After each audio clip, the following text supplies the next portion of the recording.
আহ, মাসকান ভাই, আমি টেকনিক্যাল জার্গনে না গিয়ে আমি আপনাকে একটা প্রশ্ন করি যে ডক্টর মোহাম্মদ ইউনূস সরকারের আমলে, মানে উনি যদি ক্ষমতায় বা দায়িত্ব আমরা যেরকমই বলি 8 আগস্ট 2024 নিয়ে থাকেন, আমি দেখি যে আপনি মোটামুটিভাবে তাকে আতশকাচের তলায় রেখেছেন 2-3 সপ্তাহের মধ্যে থেকেই, যখনও সবাই এক ধরনের তাকে হানিমুন পিরিয়ড বলি বা অন্য কিছু বলি সেই সবের ক্ষেত্রে তাকে দিতে চেয়েছিলেন, কিন্তু আপনি সেই সময়টা তাকে আসলে দিতে চান নাই। কিন্তু বিএনপি সরকারের ক্ষেত্রে আপনাকে আমি অনেক লিনিয়েন্ট দেখি। যে আমার কাছে মনে হয় যে বিএনপি সরকারের ক্ষেত্রে বিএনপি স্পষ্টত নির্বাচনের আগে তার কথা, পরে তার কথার মধ্যে আমরা ফারাক দেখতে পাচ্ছি। যে টেকনিক্যাল আসপেক্টটা ওনারা হাজির করতেছেন সেটা আসলে টেকনিক্যাল, মানে জিনিসটা টেকনিক্যালি ওইটা কেন, মানে বিএনপি সরকারের প্রতি কি আপনার আলাদা কোনো প্রেফারেন্স আছে, নাকি ডক্টর মোহাম্মদ ইউনূসের প্রতি আপনার কোনো পার্সোনাল ভেন্ডেটটা ছিল? না, আমি আমি আপনি পরে যে কথাটা বললেন যে বিএনপি সরকারের প্রতি আমি আলাদা এক ধরনের সহানুভূতি দেখাচ্ছি, অথবা আপনার কাছে মনে হচ্ছে, এটা আমার কাছে ক্লিয়ার না। আমার কাছে ক্লিয়ার না এই কারণে আমি কিন্তু শুরুতেও যেভাবে ছিলাম এখনো সেভাবে আছি। আমি মানে যখন নাকি ইউনূস সরকার দায়িত্ব নিল, আমি একদম শুরুতে যেদিন দায়িত্ব নিল ওই দিনই কিন্তু আমি ইউনূস সরকারের সমালোচনা করেছিলাম। 2-3 সপ্তাহ পরে না, ওই দিন বলেছিলাম কিভাবে যে ঘটনাটা আমার চোখে পড়ছে আমি সেটাই বলেছি। আমার তখন চোখে পড়েছিল যখন তার এই ক্যাবিনেট গঠন করলো, আমি প্রথম দিনই বলেছিলাম যে এই ক্যাবিনেট দিয়ে আপনি দেশ চালাতে পারবেন না। একদম সিম্পল কথাটা প্রথম দিন, কারণ এই লোকগুলো কিন্তু আমরা চিনি, আপনিও চিনেন, যাদের নিয়ে ক্যাবিনেট করেছে তাদেরকে আপনি চিনেন, আমিও চিনি। এরা একটা দেশ চালানোর জন্য যোগ্য ছিল বলে আমার কাছে মনে হয় নাই, শুরুর দিন থেকে বলছি। আবার এই সরকার যখন দায়িত্ব নিয়েছে এবং প্রথম যেদিন তারা ক্যাবিনেট ঘোষণা করেছে, আমি শুরুর দিনই প্রশ্ন করেছি যে হোয়াই ডক্টর খলিলুর রহমান, এবং আমি প্রথম দিনই বলেছি কিন্তু এই কোনো ছাড় দেওয়ার ব্যাপার না রে ভাই, আমি যেটা বুঝি না সেটা আমি বুঝতে চাই।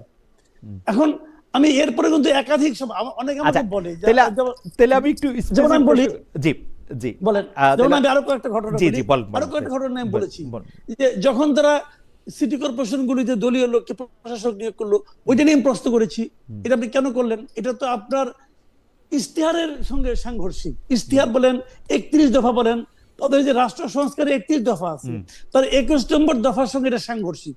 আমি একদম ক্যাটাগরিক্যালি উল্লেখ করে বলছি এটা আপনি কেন করলেন, এটা নিয়ে আলোচনা করে। এরকম বিভিন্ন পয়েন্টে, বিভিন্ন জায়গায়, বিভিন্ন পয়েন্টে আমি তাদেরকে কিন্তু সমালোচনা করছি। আমি একদিনও ছাড় দিইনি। আমি দেইনি কেন সেটা আমি বলি। অনেকে বলে যে হানিমুন পিরিয়ড অমুক তমুক, আমি দেইনি এই কারণে যে আগুন যখন শুরুটা হয় আপনি যদি তখনই না থামান, পরে কিন্তু এই আগুন দাবানল হয়ে যায়, আর থামানো যায় না। এই জন্য আমি কাউকে কোনো হানিমুন পিরিয়ড দিই না। আমি মনে করি একদম শুরুতেই বলতে হবে, যাতে নাকি তারা অল্পতেই সতর্ক হতে পারে। বাট আমি আনফরচুনেট, আমি খুব দুঃখিত হচ্ছে এই কারণে, মর্মাহতও বটে, কারণ আমাকে তো কাউকে না কাউকে আশাবাদী হতে হবে। আমি কিন্তু বিএনপিকে নিয়ে আশাবাদী হতে চেয়েছি, কিন্তু আমার কাছে মনে হচ্ছে ক্রমাগত যে আশাবাদী হওয়ার জন্য তো একটা ভিত্তি লাগে, সেই ভিত্তিগুলো যেন বিএনপি একটা পর একটা সরিয়ে নিচ্ছে বিভিন্ন পয়েন্টে। আবার একটা মানুষ তো সম্পূর্ণ খারাপও হয় না, ভালো হয় না, ভালো দিকও আছে, ওগুলো বলি।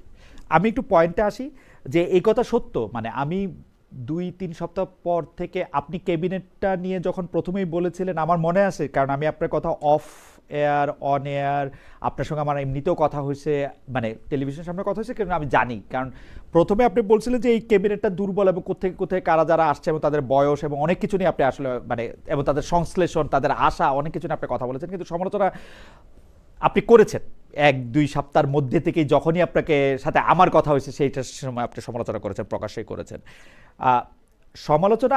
আমরাও মানে আমি আমার কথা যদি বলি, আমি স্পষ্ট বলেছি যে এই ডক্টর মোহাম্মদ ইউনূসের সরকার আমার সরকার না, আসার 2-1 সপ্তাহের মধ্যেই, কারণ উনি তো আমার ভোট নিয়ে আসে নাই, হায়বা শেখ হাসিনাও আমার ভোট নিয়ে আসে নাই। কিন্তু আমি আপনার কাছে যেটা জানতে চাই যে আপনার ভাষাগুলি, আপনার শব্দচয়ন তো আমি জানি, মানে আপনি সমালোচনা করেন এটা তো আমি জানি, কিন্তু দেখা যাচ্ছে যে স্পষ্টত বিএনপি যেইখানে ক্ষমতার ভারসাম্যের জায়গায়, সেই জায়গায় নির্বাচনের আগে যা বলে নাই, এখন তা বলতেছে, আমি উদাহরণ দেই, জনাব সালাউদ্দিন আহমেদ বলতেছেন যে জুলাই সনদ হচ্ছে একটি কি কি প্রতারণা, অন্তহীন প্রতারণা। ভাই, জুলাই সনদের প্রত্যেকটা অনুষ্ঠানে, কিছু অনুষ্ঠানে আলী রিয়াজও ছিলেন না, ওই অনুষ্ঠানেও সালাউদ্দিন আহমেদ ছিলেন। মানে উনার মতো, মানে উনি তো ওই অনুষ্ঠানের, মানে অন্তহীন প্রতারণাটা এটা আমার সংসদে এসে শুনতে হইল কেন? মানে এই পরিবর্তনটা কিসের জন্য? আমি ধরে নিচ্ছি যে সালাউদ্দিন আহমেদ বিএনপির মুখপাত্র হয়ে কথা বলতেছেন। এখন আমি আপনাকে জানতে চাই, এটি কেন? মানে যেই অন্তহীন প্রতারণা শব্দটা আমি এখন শুনলাম কেন? মানে তো এই প্রতারণার মধ্যে আমি এখন পড়লাম কেন? আগে বলতেন ভাই যে এটা অন্তহীন প্রতারণা। এখানে আমি যতদূর জানি উনি জুলাই সনদকে অন্তহীন প্রতারণা, না জুলাই সনদকে না, সরি, জুলাই অধ্যাদেশ, বাস্তবায়ন আদেশকে, জুলাই সনদ বাস্তবায়ন আদেশকে উনি অন্তহীন প্রতারণা বলেছেন। রাইট। আচ্ছা, জুলাই সনদ বাস্তবায়ন আদেশকে আপনি যে প্রশ্নটা করেছেন, এই প্রশ্নটা আমিও করি যে ভাই এই প্রতারণার কথা আপনি আগে বললেন না কেন? আগে তো আপনি এই জুলাই সনদ বাস্তবায়ন আদেশের মাধ্যমে যে গণভোট হচ্ছে, আপনি তো সেই গণভোটের পক্ষে ভোট দেওয়ার জন্য আপনি বলেছেন, তখন বললেন কেন? এখন এটা বলছেন কেন? এই প্রশ্নের ব্যাপারটা হলে আমি বলি, এই ব্যাপারটা যেটা হয়েছে, ওরা আসলে একভাবে মনে করেছে যে তখন যদি তারা এটা বলতো তাহলে হয়তো তাদের ভোট কমে যেত, অথবা তারা ভেবেছে আমি যদি তখন বলতো তাহলে জামাত, এনসিপি সহ আরো যারা আছে সবাই সবাই বলতো, প্রকাশ্যে প্রচারণা চালাতো, এই যে দেখো বিএনপি কিন্তু জুলাই সনদের পক্ষে না, বিএনপি কিন্তু জুলাই চেতনার পক্ষে না, বিএনপি কিন্তু সংস্কারের পক্ষে না। এই যে অভিযোগগুলো যাতে তাদের উপর না আসে, এই জন্য তারা এগুলি বলে নাই তখন, এটা আমি মনে করি।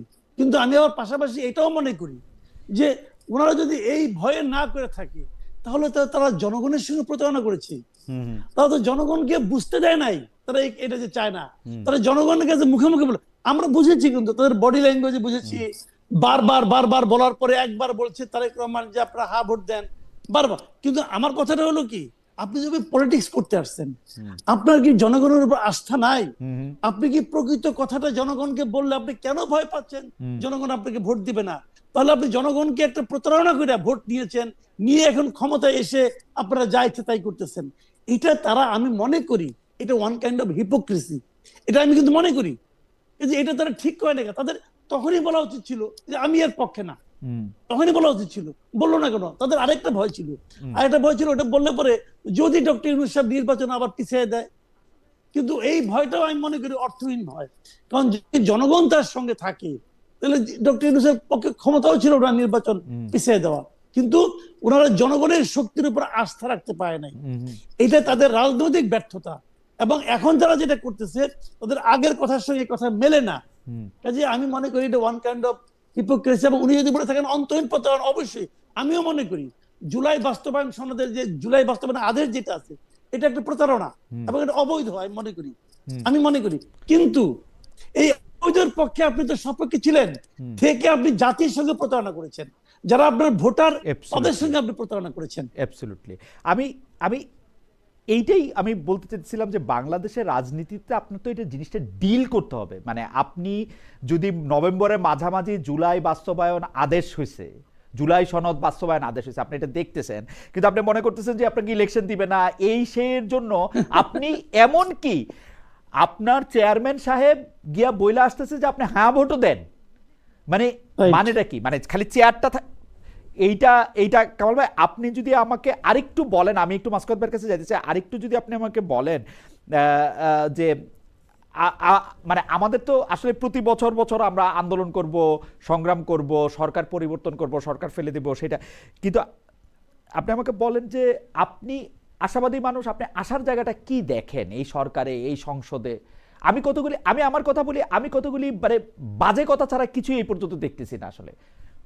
আমি একটা কথা বলি, খুবই কি বলে, খুবই আদব কায়দার সাথে বাজে কথা দেখতেছি আমি। আচ্ছা, আমি বলি আমার অবজারভেশনটা বলি আপনাকে। এটা হলো কি জানেন, আমি কিছু যদি মানে আমি হয়তো বলবো এত তাড়াতাড়ি এত শক্ত কথা বলা ঠিক কিনা, আমি কিন্তু ধীরে ধীরে তাদের মধ্যে সে হাসিনার যে সরকার যেটা আছে, যখন তারা 230 পেয়েছিল 2008-এর নির্বাচনে, এবং তাদের যে মন মানসিকতা ছিল 2030 পাওয়ার পর মনে হয়েছে যে আমি সব পেয়ে গেছি। যে একটা বিখ্যাত গান আছে না অনুপমের, যে সব পেলে নষ্ট জীবন, এখানেও তাই হয়েছে, যে 200 পেলে নষ্ট সরকার, 200 পেয়ে গেলে তারা মনে করে আমি সব পেয়ে গেছি। আমি এখন ওই ধারণা দেখতে পাচ্ছি। যেমন ধরেন, আমি উদাহরণ দিয়ে বলি, 2 দিন আগে তুমি যেটা বলছো এখন তুমি সেটা অস্বীকার করতেছো, এটা কি জনগণ বোঝে না? জনগণ কি এত বোকা? বোকা না। তাহলে বুঝে, এটা আমি বুঝি, আপনি বুঝেন, তারা বুঝে না? তারাও বুঝে। তারা বলে কেন? তারা আসলে জনগণকে পাত্তা দিচ্ছে না। তারা মনে করছে আমি তো ক্ষমতায় চলে এসেছি, কিসের জনগণ, কিসের কি? জনগণকে বাদ দিয়ে শেখ হাসিনা 15 বছর ছিল না, আমরাও থাকবো। তো 15 বছর থাকলে তো হয়েই গেল, আর কি লাগে? এই মানসিকতা তাদের কারো কারোর মধ্যে ভর করেছে কিনা আমার সন্দেহ হচ্ছে। কিন্তু কামাল ভাই, আপনাকে অনেক ধন্যবাদ। আমি একটু মাসকাত ভাইয়ের কাছে জানতে চাই যে, মাসকাত ভাই, আমরা দেখলাম সংসদে বিরোধী দলের নেতা জামাত ইসলামের আমির ডক্টর শফিকুর রহমান স্পষ্ট বললেন যে তিনি সংবিধান ছুঁড়ে ফেলার কথা কখনোই বলেন নাই। তিনি এই সংবিধানের মধ্যে থাকতে চান, এই সংবিধানের মধ্যে তিনি সংশোধন চান, এই সংবিধানের মধ্যে সংস্কার করে যেইভাবে ক্ষমতার ভারসাম্য নিশ্চিত করতে চায় সেটাই তিনি করতে চান। আমি দেখছি যে জনাব সালাউদ্দিন আহমেদের কথা, যিনি বেশি কথা বলছেন, বা জনাব আসাদুজ্জামান যিনি আইনমন্ত্রী আছেন তিনি, এবং ক্ষেত্র বিশেষে যিনি সংসদ নেতা আছেন জনাব তারেক রহমানের কথার সাথে জনাব শফিকুর রহমানের কথার একটা ফোঁটা পার্থক্য নাই, না লেটারে না স্পিরিটে। তাহলে সংসদে আমরা তর্কটা কোথায় দেখতেছি? আমরা কোথায় দেখতেছি যে এনসিপি বলতেছে যে জেনজিরা চায় সংবিধান ছুঁড়ে ফেলে দিতে? আমরা কোথায় দেখতেছি হাসনাত আব্দুল্লাহ বলতেছেন যে তারেক রহমান কথা বলেন না কেন, সালাউদ্দিন আহমেদ কথা বলেন কেন? কোথায় আমরা এটাকে নমিনাল প্রধানমন্ত্রী, ফাংশনাল প্রধানমন্ত্রী এইসব ধরনের কথা শুনতেছি কেন? মানে এই জিনিসটা কেন? অনেকেই আবার বলতেছেন এনসিপি এখন জামাত ইসলামের সাথে যাওয়াতে ওদের আসলে সংবিধান নিয়ে কথা বলার রাইটটাই কমে গেছে। বিএনপি যে এখন এগুলি করবে না, এইটার বিরুদ্ধে প্রতিবাদ জানাতে গেলেও মনে হয় যে জামাতের হয়ে কাজ করতেছে এনসিপি। এই ব্যাপারগুলির আপনি আসলে কিভাবে দেখেন? মানে আমরা সংবিধান ছুঁড়ে ফেলা থেকে শুরু করে শফিকুর রহমান সাহেবের কথা, যারা কথা বলতেছেন সংসদে, যে মানে জবাব পাল্টা জবাব, আন্দালিব রহমান পার্থ, হাসনাত আব্দুল্লাহ, মানে শফিকুল ইসলাম মাসুদ, মানে এগুলি কেন? আমি তো শফিকুর রহমান সাহেবের কথার সাথে বিএনপির কথার একটা ফোঁটা তফাৎ পাই না। মানে আমার কাছে মনে হয় যে সেম কথা বলতেছেন। মানে এইটা আপনি কিভাবে দেখেন? এর কিন্তু আপনি ঠিকই ধরেছেন, এবং কোনো পার্থক্য থাকার কিন্তু কথাও না। কারণ হচ্ছে যে বিএনপি এবং জামাত এরা কিন্তু যৌথভাবে একটি সরকার চালিয়েছে, এবং অল্প সময় হলো তাদের বন্ধুত্বের সম্পর্ক বা দাম্পত্য জীবনের অবসান ঘটেছে। কিন্তু ধরুন এই দুজনেই যে তিক্ত অভিজ্ঞতার মধ্যে গিয়েছে সেটা হচ্ছে আওয়ামী লীগ তাদের উপরে যে নিপীড়ন চালিয়েছে সেটা। এর ফলে যেটা হয়েছে যে আমার ধারণা যে বিএনপি এবং জামাত তারা যে কোনো ভাবে একটা স্ট্যাটাস কো ধরে রাখতে চায়।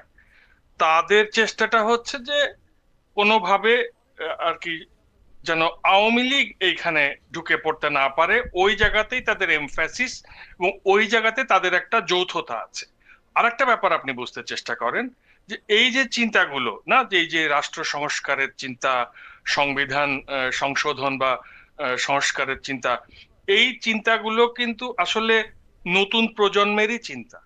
পুরনো প্রজন্মে এটা আপনি বিএনপি বলেন বা জামাতি বলেন, এরা তো আসলে এই পাওয়ার স্ট্রাকচারের বেনিফিশিয়ারি, তাই না? এরা তো এখান থেকে কিন্তু তাদের অবস্থার উন্নতি ঘটেছে। তারা যে অবস্থায় জীবন শুরু করেছিল এই ব্যবস্থা বা এই বন্দোবস্ত মধ্যে দিয়েই তারা কিন্তু আজকে একটা বলা যায় যে ধনাঢ্য অবস্থায় বা এটা সচ্ছল অবস্থায় তারা এসেছে। সুতরাং তারা যে ব্যবস্থাটার বেনিফিশিয়ারি, ওই ব্যবস্থাটা কোনো মতে টিকে থাকুক এটা তারা মনে প্রাণে চাইবে। আরেকটা ব্যাপার হচ্ছে যে যতই বিএনপি এবং জামাতের সিনিয়র নেতারা বলেন না কেন যে তারা এই জুলাইয়ের সঙ্গী বা জুলাইকে তারা ওন করেন, কিন্তু আসলে আমরা তো দেখলাম বাস্তবতাটা যে এই বিএনপি এবং জামাত ধরুন দীর্ঘদিন ধরে বল নিয়ে মাঠে দৌড়াদৌড়ি করেছেন কিন্তু কখনো গোল করতে পারে, মানে তাদের পক্ষে কোনোভাবেই আওয়ামী লীগের এই দুঃশাসনকে সরানো সম্ভব হয়নি, এবং তাদের ডাকে জনগণ সাড়া দিয়ে কোনোদিন পথে নামেনি। জনগণ পথে নেমেছে এই ছাত্রদের, এই তরুণদের ডাকে সাড়া দিয়ে, যে কারণে এই ছাত্র এবং তরুণরা তারা যেহেতু একটু আগে কামাল ভাই অনুষ্ঠান শুরুর আগে যেভাবে বলছিলেন, আমি একটা প্রশ্ন কি করতে পারি? সেইটা হচ্ছে যে জনগণ বলতে তো আমরা ছাত্ররা আমাদের প্রবীণরা, আমাদের মেয়েরা, আমরা সবাই মিলেই তো আমরা জনগণ। এই 17 বছর যে আওয়ামী লীগ এত অত্যাচার করলো, 15 বছর এত গুম করলো, 3টা ইলেকশন না দিল, আমরা পথে নামলাম না কেন? জনগণ আমরা পথে নামলাম না কেন? এই জনগণের মধ্যে তো ছাত্ররাও আছে। মানে আমি বিএনপি ডাকে নামি নাই কেন, জামাতের ডাকে নামি নাই কেন? আজকে ওই ছাত্ররা আমাকে এই কথা কেন শোনাবে যে আমাদের ডাকে আপনারা নামছেন, তো তোমরা আমাদের ডাকে নামো নাই কেন? আমি যদি বলি, আমরা তো দিনের পর দিন এই 15 বছর ধরে এই সরকারের সমালোচনা করে গেলাম, এই গেলাম, ছাত্ররা আসলো না কেন? বিএনপি 28 অক্টোবর জান প্রাণ দিয়ে ওদেরকে আসতে বললো, ওরা আসলো না কেন? মানে আওয়ামী লীগের কি অন্যায় খালি 30% মুক্তিযোদ্ধার কোটা দিছিল, আর কোনো অন্যায় নাই ছিল না? এটা কিরকম? এখন আপনি ওদেরকে জিজ্ঞেস করলে ওরা এইটার খুব স্পষ্ট উত্তর দিতে পারবে, কিন্তু যে আমি যে প্রসঙ্গটাতে ছিলাম ওইটা দিয়ে এটার উত্তর হবে আসলে।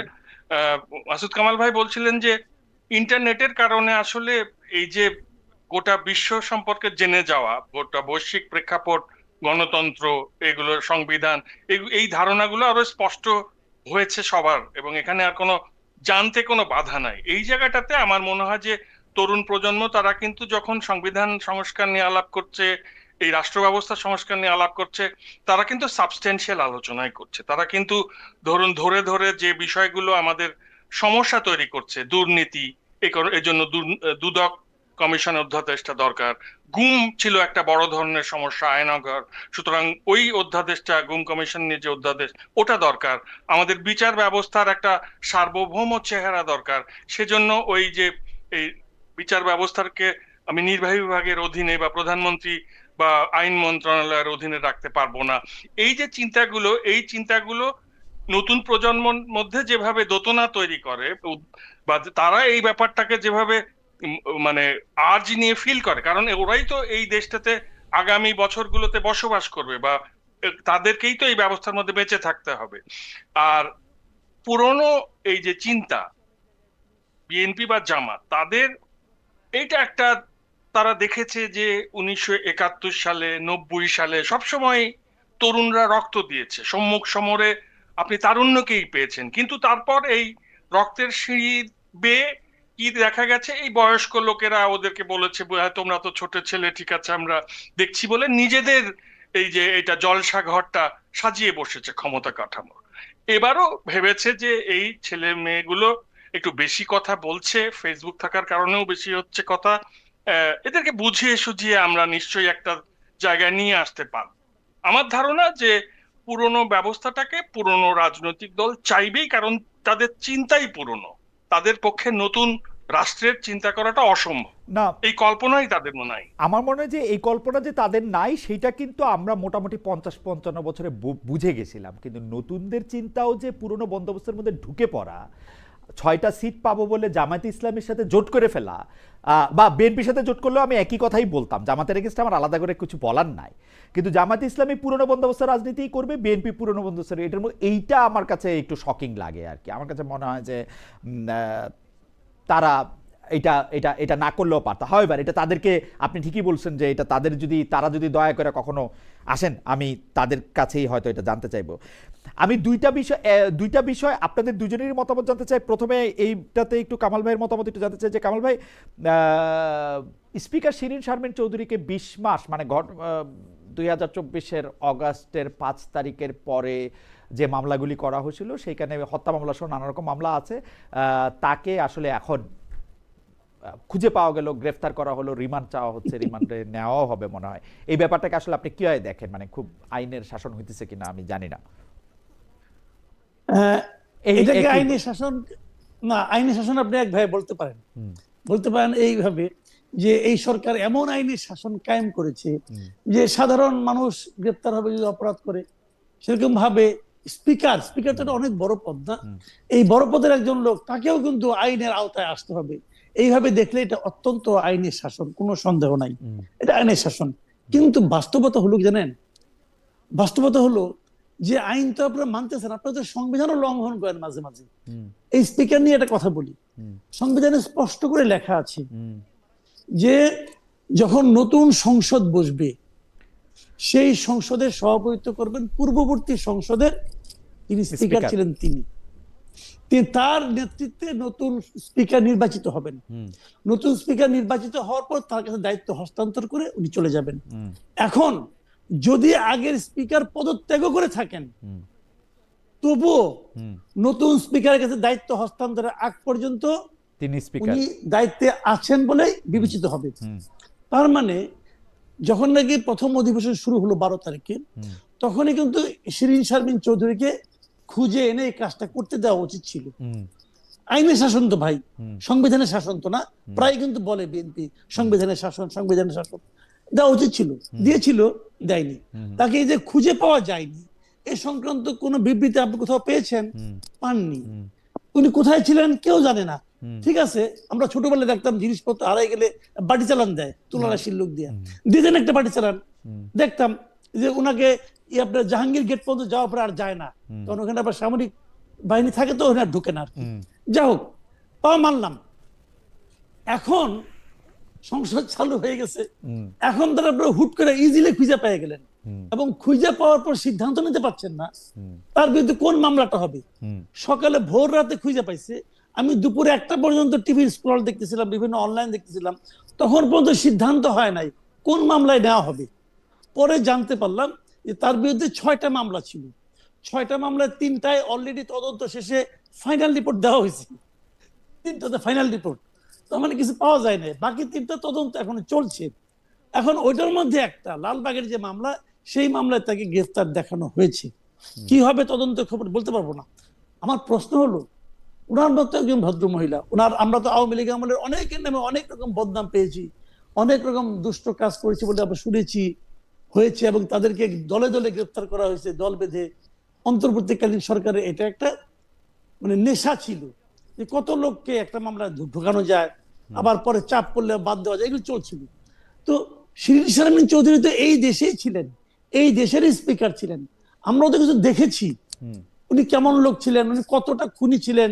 আর ঢাকায় বসে একজন স্পিকার, ওনার মতো লোক, উনি যাকে চেনেন না জানেন না এমন একটা লোককে হত্যার জন্য উনি আদেশ দিয়েছেন, এবং সে আদেশ পালিত হয়েছে অথবা পালিত হওয়ার চেষ্টা হয়েছে। এইগুলো ভাই আমাদেরকে যখন শোনান, তখন আমরা কিন্তু সে আগের মতো করে ভাবি যে গল্পটা ভালো হইলো না, কারণ গল্পটা গোছানো হইলো না, গল্পটা গোছানো হলো না। কাউলা, আপনাকে ধন্যবাদ। আমি একটু মাসকাত ভাইয়ের কাছে শুনতে চাই। মাসকাত ভাই, 20 মাস পরে ডক্টর শিরীন শারমিন চৌধুরীকে খুঁজে পাওয়া গেছে স্পিকার। আমি সবসময় এই অনুরোধটা জানিয়ে আসি যে চিত্রনাট্যগুলো যারা লেখেন, এই রাইটার চেঞ্জ করার জন্য। কারণ একই গল্প আপনি ধরেন বারবার বারবার যদি বলে, তাহলে তো এটা হয় না ঠিক মতো। তো এখন ব্যাপারটা হচ্ছে যে উনি যেহেতু একটি ফ্যাসিস্ট শাসকের সময়ের স্পিকার, সে কারণে হয়তো তাকে নিয়ে এসে তার মাধ্যমে শপথ পড়ানো সম্ভব হয়নি। তবে ফ্যাসিস্ট সময়ের প্রেসিডেন্টকে নিয়ে তো আমরা অনেক মানে আদরণীয় মুহূর্তের বিনির্মাণও দেখতে পাচ্ছি। সুতরাং এই যে উনাকে খুঁজে পাওয়া, খুঁজে না পাওয়া, এর মধ্যে যেটা হয়, আপনি তো ডিপ স্টেটের কথা জানেন, এ নিয়ে তো দীর্ঘ আলাপ আলোচনা হয়েছে। এখানে এটা নির্ভর করে যে ডিপ স্টেট কখন ডিপ স্টেটকে ম্যানেজ করে চলতে পারছেন আপনি, কখন আপনি ম্যানেজ করে চলতে পারছেন না। তো যতদিন উনি ম্যানেজ করে চলতে পেরেছেন ততদিন হয়তো তাকে গ্রেফতার করা হয়নি, যখন উনি ম্যানেজ করতে পারেননি তখন তাকে গ্রেফতার করা হয়েছে। আবার এর পেছনে আরো একটা উদ্দেশ্য থাকতে পারে, যে আপনি যেমন সামান্য কাপড়ে ময়লা হলে লন্ড্রিতে দিয়ে দেন, ওরকম ভাবে উনাকে এনে এই বিচার প্রক্রিয়ার মধ্যে দিয়ে নিয়ে গিয়ে তার যে ইমেজ, সুন্দর ইমেজ, ওইভাবে আবার ধপধপে সুন্দর হিসেবে তাকে উপস্থাপনের চেষ্টাও থাকতে পারে। এখন এই সবই তো আমাদের হাইপোথিসিস, যেহেতু চিত্রনাট্য লিখেছে ডিপ স্টেটের দুর্বল চিত্রনাট্যকার। মাসকাত ভাই, আপনি যেহেতু ডিপ স্টেটের কথা তুললেন, সেই জন্য আমাদের অনেকগুলি আসলে কমন প্রশ্ন আছে, মানে কিন্তু আমরা একটু বলি। দর্শকদের মধ্যে একজন সুমন আহমেদ, তিনি প্রশ্ন করেছেন এনসিপির আর কি বিকল্প ছিল, দয়া করে বলবেন। বিএনপি ও জামাত ছাড়া এনসিপির বিকল্প আমার কাছে মনে হয় এনসিপি নিজস্ব সত্তা নিয়ে থাকলেই সবচেয়ে ভালো হতো, যেখানে এনসিপির নেতৃত্বে যেমন রাষ্ট্র সংস্কার আন্দোলন এবং অন্যান্যরা যখন যোগ দিয়েছিলেন, সেটা এনসিপির নেতৃত্বে কোনো কিছু একটা হলে আমি হয়তো, আমার কাছে এটা বিকল্প মনে হতো। যাই হোক, তুলা রাশির আরেক আরেকজন দর্শক আমাদেরকে বলেছেন, ওনার নাম নাইম, উনি বলছেন তুলা রাশির জাতক ছিল না বলে আসলে বাটি চালান দেওয়া হয় না, এটা বোধহয় মাসুদ কামাল ভাইকে বলছেন। আপনি যেহেতু ডিপ স্টেট বললেন মাসকাত ভাই, সেহেতু আপনার থেকেই প্রশ্নটা শুরু করি, এটা আবার কামাল ভাই থেকেও শুনবো যে ডিপ স্টেটটা কমন আমরা ডক্টর মোহাম্মদ ইউনূসের সরকারের সময় শুনছি, এই সরকারের সময় শুনছি। ডিপ স্টেট যেরকম কমন, আমরা একটা যদি লজিক্যাল বা ম্যাথামেটিক্যাল নিয়মে যাই, যে আমরা কমন ফ্যাক্টর দেখতেছি দুই একটা হচ্ছে খলিলুর রহমান, একটা হচ্ছে আশিক সাহেব। তো আমি খলিলুর রহমানের একটা কথাই বলি, কারণ আশিক সাহেব একটু তো খলিলুর রহমান সাহেব যে ডিপ স্টেট, এইটা একদম স্পষ্ট বোঝা গেছে, কারণ দুই সরকারই যেহেতু তাকে রাখছে কমন ফ্যাক্টর। এখন আপনার কাছে কি মনে হয়, খলিলুর রহমান সাহেব কি ডক্টর ইউনূসের জন্য ডিপ স্টেট ছিলেন, না ডক্টর মানে তারেক রহমানের জন্য ডিপ স্টেট? মানে উনি কার জন্য কাজ করছেন, নাকি দুইজনের জন্যই? মানে তারেক রহমান সাহেব কি ডক্টর মোহাম্মদ ইউনূসের পছন্দের বেটনটা কিনা, বা ডিপ স্টেটের পরবর্তী প্রধান পছন্দ কিনা, মানে আমার নাকি কোনটা, মানে ডিপ স্টেটের কোনটা আসলে, মানে কার রোলটা কি, খলিলুর রহমানের রোলটা কি? আমার কাছে মনে হচ্ছে যে উনি যেহেতু উনি কিন্তু এর আগেও একবার আপনার তত্ত্বাবধায়ক সরকারের সময় 2001 সালে তত্ত্বাবধায়ক সরকার চাকরি করতেন, জয়েন্ট সেক্রেটারি লেভেলের অফিসার ছিলেন, তাকে তো সেই তত্ত্বাবধায়ক সরকার প্রধানের পিএস বানানো হয়েছিল। ওটা তো ওনার চাকরি, ওনার তো চাকরি, ওই সময় হয়তো তার এই প্রশিক্ষণটা হয়েছে যে কিভাবে মানে সরকার পরিবর্তন ঘটাতে হয়, বা এই যে ওই সরকার পরিবর্তন কিন্তু খুব স্মুথ ছিল। শেখ হাসিনা ক্ষমতা ছেড়ে দিয়েছেন, লতিফুর রহমান সাহেব ওই যে আইনের প্রেক্ষিতে তত্ত্বাবধায়ক সরকার বিলে অনুসারে সর্বশেষ অবসরপ্রাপ্ত প্রধান বিচারপতি হিসেবে ক্ষমতায় আসছেন, এবং উনি খুব junior officer, trust you me, তখন আর কি উনি খুবই জুনিয়র। আপনিও সরকারি চাকরি করছেন, আপনি জানেন। জি, এক রাতের মধ্যে, আমি তো তখন সার্ভিসে, এক রাতের মধ্যে আপনি এতগুলো সিভিল সার্ভেন্টকে, সচিবকে এবং বিভিন্ন জায়গায় ওলট পালট করে দিবেন, সেটাও তো আবার একটু বিশদ দৃশ্যই থাকে। আচ্ছা, যাই হোক, আমরা অত পিছনে না যাই, এমনি আমাদের ইতিহাসের আলোচনা অনেক সময় যায়। তো এখন ঘটনাটা হচ্ছে যে আমরা তো, আমার কাছে মনে হয়েছে যে আমরা বাইরে থেকে যেটা বুঝতে পেরেছি যে যুক্তরাষ্ট্রের সঙ্গে নেগোসিয়েশনে তার একটা দক্ষতার জায়গা আছে, দীর্ঘদিন ওখানে থাকেন। আপনিও যেমন ওখানে দীর্ঘদিন থাকলে তারপর হয়তো লোকজন মনে করবে যে আপনার মাধ্যমে হয়তো যুক্তরাষ্ট্রের সঙ্গে এরকম সম্পর্ক সম্ভব। আপনি দেখেন না, একজন অ্যারেস্ট হয়ে গেলেন একবার, আর বললেন যে উনি ওই যে জো বাইডেনের ফ্রেন্ড হিসেবে।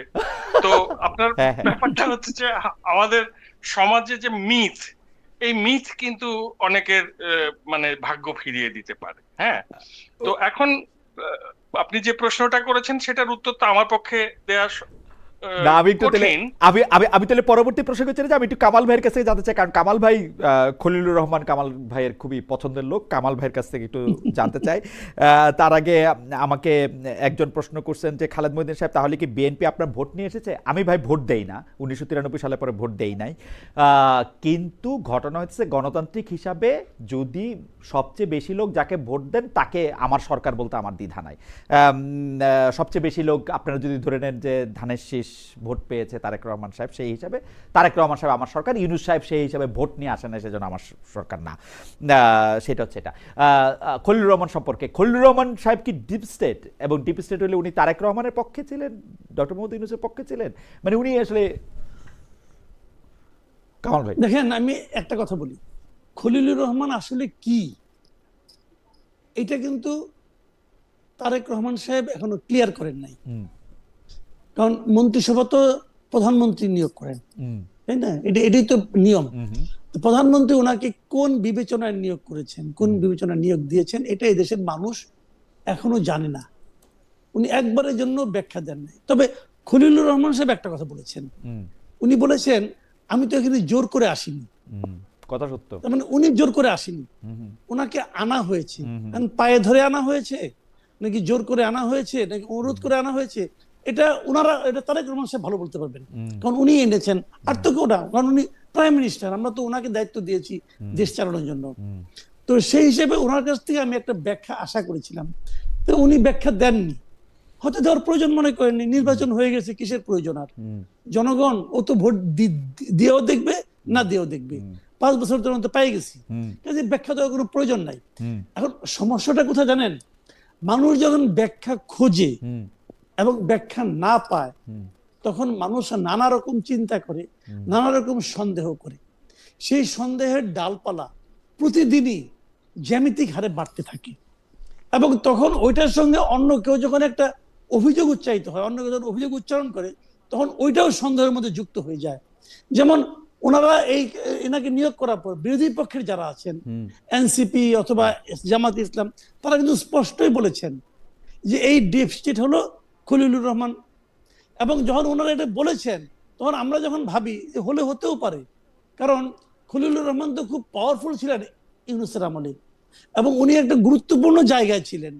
ওনার কথা অনুযায়ী সশস্ত্র বাহিনীর সবাই ওনার আন্ডারে ছিল বলতে গেলে ভার্চুয়ালি, কারণ উনি নিরাপত্তা উপদেষ্টা ছিলেন। তো নিরাপত্তা বিষয়কে যারা জড়িত, যে সমস্ত আমাদের সংগঠন অথবা প্রতিষ্ঠান সেই নিরাপত্তা নিয়ে জড়িত কাজ করে, তাদের সবারই উনি উপদেষ্টা ছিলেন, এবং উপদেষ্টা মানেই ভার্চুয়ালি মন্ত্রী। কাজেই নির্বাচনের সময় এই নিরাপত্তার সঙ্গে যারা জড়িত ছিলেন, তাদের কি খলিলুর রহমান কোনো ইনস্ট্রাকশন দিয়েছিলেন কিনা আমি জানি না, তবে সন্দেহটা কিন্তু তৈরি হয়। এবং তারেক রহমান সাহেব নিশ্চয়ই এটা খেয়াল করেছেন যে আমি যদি ওনাকে বানাই তাহলে এই সমস্ত প্রশ্নগুলি আসতে পারে, এবং সেই সমস্ত প্রশ্নগুলিকে উনি মেনে নিয়েছেন যে আসুক না, এই সমস্ত প্রশ্ন আসলেও তারপরে যতটুকু ক্ষতি হবে তার চেয়ে বেশি লাভ হবে ওনাকে নিলে। অথবা কৃতজ্ঞতা বোধ বলতে একটা শব্দ কিন্তু আছে, আমি জানি না কে কার কাছে কিভাবে কি কৃতজ্ঞ, তবে এই সমস্ত সন্দেহগুলো আগামীতে আরো বাড়তে থাকবে। আমি মনে করি যে প্রধানমন্ত্রী অথবা তার যে সচিবালয় অথবা ওনার যারা প্রেস উইং, তাদের একটা ব্যাখ্যা দেওয়া উচিত যে হোয়াই খলিলুর রহমান। এই ব্যাখ্যাটা আমি একজন নাগরিক হিসেবে আমি জানতেই চাই। আমি পরবর্তী প্রসঙ্গে যাওয়ার আগে দর্শকদের মধ্যে একজন প্রশ্ন করছেন।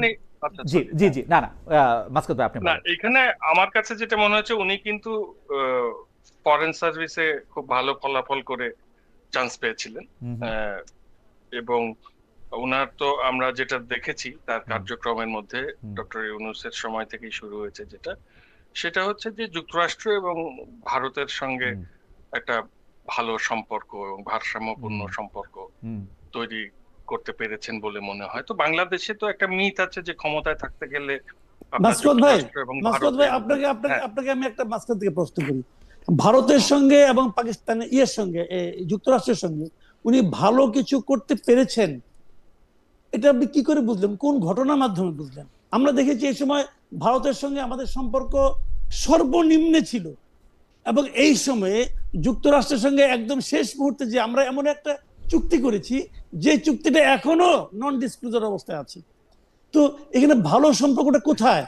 না, কামাল ভাই তো কামাল ভাইয়ের কথা বললেন, মাসকাত ভাইয়ের কথা বললেন, আমি আমার কথা বলি যে আমার কাছে মনে হয়েছিল পরবর্তী সরকার এসে গত সরকারকে যে কারণে সবচেয়ে বেশি অভিযুক্ত করবেন, যেটা এই পৃথিবীর ইতিহাসে কেউ কোনোদিন করে না, এবং আমি ডক্টর মোহাম্মদ ইউনূসকে সবচেয়ে বেশি একিউজ করি এই কারণে যে 12 তারিখ তিনি জানেন যে একটা নির্বাচন হচ্ছে, তিনি 9 তারিখে কেমনে একই জিনিস সাইন করলেন। এবং আপনি ভালো ছাত্র বা ভালো করেছেন এটা বলবেন মাসকাত ভাই, আমি আপনার সাথে বিনয়ের সাথে দ্বিমত পোষণ করি। ইয়েস বলতে ভালো ছাত্র হওয়া লাগে না, উনি ইয়েস ছাড়া আর কোনো কিছু বলেন না। আমারে বসাই দিল, আমি সুন্দর করে ইয়েস বলে আসতে পারতাম।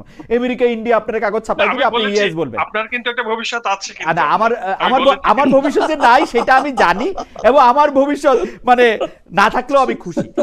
যাই হোক, একজন দর্শক প্রশ্ন করেছেন, ওই দর্শকের কথাটা একটু বলি যে তাহলে কি শেখ হাসিনা সরকার আপনার সরকার? আমি বলি যে শেখ হাসিনা 2008 সালে ক্ষমতায় এসেছিলেন, প্রধানমন্ত্রী হয়েছিলেন, 2014 সালে আইনের ফাঁক গলে 154 জনকে দিয়ে মানে নির্বাচন হওয়ার আগেই নির্বাচিত হয়ে গেছিলেন। 2018 সালে যে নির্বাচনটা করেছিলেন সেটা আসলে কোনো নির্বাচন হয় নাই। আমি শেখ হাসিনাকে নির্বাচিত সরকার মনে করি না। 2018-24 সালে তিনি আসলে অনির্বাচিত সরকারই ছিলেন, এটা হচ্ছে আমার আয়োজনা। আমি তাকে কোনোদিন আমার সরকার বলি নাই এই 2018 থেকে 25 পর্যন্ত। হাওয়েভার আমি যেটি এইবারের প্রসঙ্গ সেটি হচ্ছে যে বিএনপি একাই সব কিছু দখল করতে যাচ্ছে, এরকম একটি অভিযোগ আমরা দেখতে পাচ্ছি। সর্বশেষ বাংলাদেশ ক্রিকেট বোর্ডও আসলে এটার মধ্যে ছাড় পায় নাই। বাংলাদেশ ক্রিকেট বোর্ডকে ভেঙে দিয়ে এটাকে একটা অ্যাডহক কমিটি করা হয়েছে। এইটা সম্পর্কে মাসকাত ভাই আপনি যদি একটু ছোট করে বলেন, অনেকগুলি ছোট ছোট প্রসঙ্গ আছে, আমরা কামাল ভাইকে ওইটা নিয়ে একটু আবার শুনতে চাই। যে না, এটা আমার কাছে মনে হচ্ছে যে আসলে তামিমের যে অধ্যাবসায় রবার্ট ব্রুসের মতো সেটা সফল হয়েছে, তাই না? সেটা একদিক থেকে পজিটিভ। আর এখানে একটা ব্যাপার হচ্ছে যে আপনারা ভারতের ক্রিকেট বোর্ড তো খুব সাকসেসফুল। সেইখানে দেখেন অমিত শাহ ছেলে জয় শাহ এটার প্রধান। আমাদের এখানে তামিম প্রধান হলেও অপ্রধান হিসেবে, মানে অন্যান্য পরিচালক যারা, তারা সবাই দেখা যাচ্ছে যে বিএনপির বিভিন্ন মন্ত্রীর বা নেতার ছেলে বা সহধর্মিণী।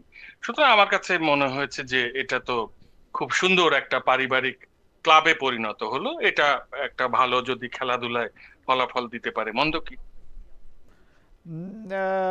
আমরা একটু কামাল ভাইয়ের কাছে জানতে চাই যে কামাল, তবে মানে বিএনপি তো বিএনপির লোকই নিয়োগ দিবে, যে যাদের নিয়োগ সেটাই দিছে তাদের কোথাও না কোথাও তো দিতেই হবে। এর মধ্যে তামিমকে দিছে, প্রেসিডেন্ট করছে, কি জানি, আমার কাছে মনে হয় যে তাই তো করার কথা। বিএনপি থেকে এর চেয়ে বেশি আমরা কি আশা করছিলাম? জামাতের দুইটা লোককে নিয়োগ দিতে পারতো, হয়তো দিবে, অথবা জামাতের তো বিভিন্ন রকম সিস্টেমের লোক থাকে, তো 2-4টা সিস্টেমের লোকও আছে কিনা, কারণ কমিটিটা কিন্তু আরেকটু বড়। আমরা যত জানি বিএনপির লোক দেখছি তারাই শুধু না, আরেকটু বড়।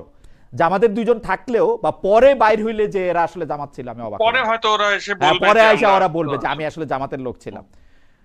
এনসিপি কে হয়তো দিবে, যাই হোক আমি জানি না। কামাল ভাই আপনি একটু বলেন।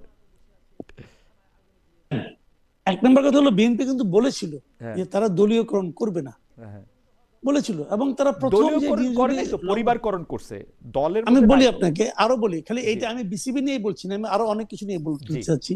দেখেন, বিভিন্ন পাবলিক ইউনিভার্সিটি গুলিতে তারা কিন্তু ধামাধাম নিজেদের লোকগুলিকে ভিসি বানাই দিছে।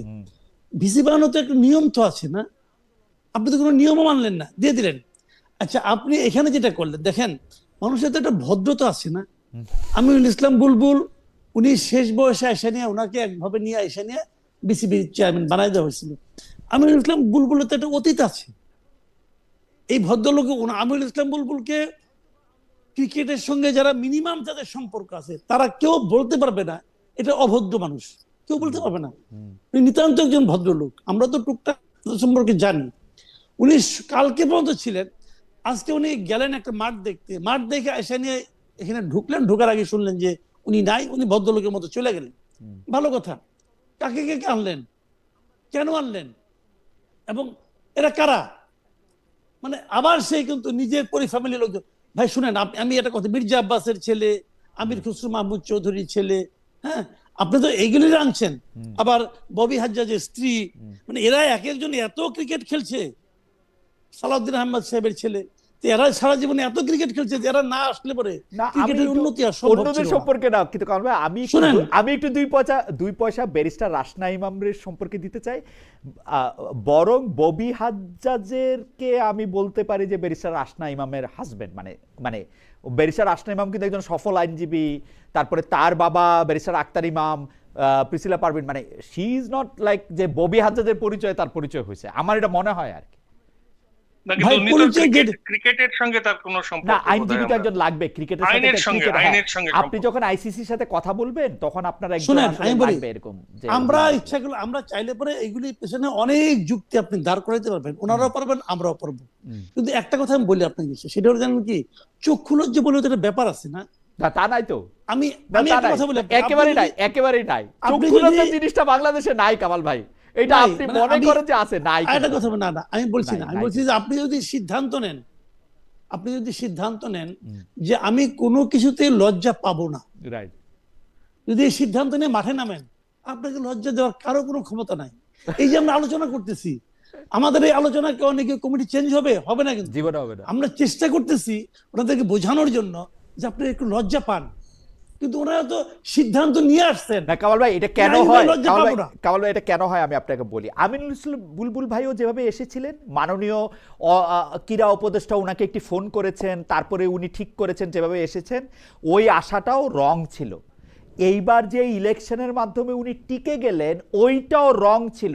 আপনি বুলবুল ভাইকে জিজ্ঞেস করেন, আমিনুল ইসলাম বুলবুল ভাই তো ভদ্রলোক মানুষ, উনি বলে দিবেন, কিন্তু উনি চেয়ারের ওয়ার্মটা অনুভব করছেন, এনজয় করছেন। উনি নিজের কাছ থেকেই উনার পথে করা দরকার ছিল এতগুলো অ্যানামালিসে। এবং আপনি যে লজ্জার কথা বললেন না, এই লজ্জাটা আমাদের কারো নাই কামাল ভাই। আপনি আশা করেন যে এটা আছে, আশা করেন যে আপনি বুলবুল ভাইয়ের এন্ট্রিটা চিন্তা করে দেখেন, তাহলে আপনি বুঝতে পারবেন। হ্যাঁ, দেখছি। হ্যাঁ, বুলবুল ভাইয়ের এন্ট্রিটা চিন্তা করলে তাহলে আপনি বুঝতে পারবেন যে আমাদের যে আসলে লজ্জাটা যে নাই। তবুও আপনি লজ্জা হওয়ার কথাটা যেহেতু বলছেন, আমি একটু মাসকাত ভাইরে একটু 1 মিনিট একটু জিজ্ঞেস করতে চাই। মাসকাত ভাই, এই ব্যাপারে আপনি কোনো কিছু বলবেন কিনা? না, ব্যাপারটা হচ্ছে যে এই যে 2024 সালে 5ই অগাস্টে আমরা দেখলাম যে আওয়ামী লীগের বিভিন্ন পদ পদবীর লোকদের জীবনটা কিরকম হয়ে গেল, তাই না?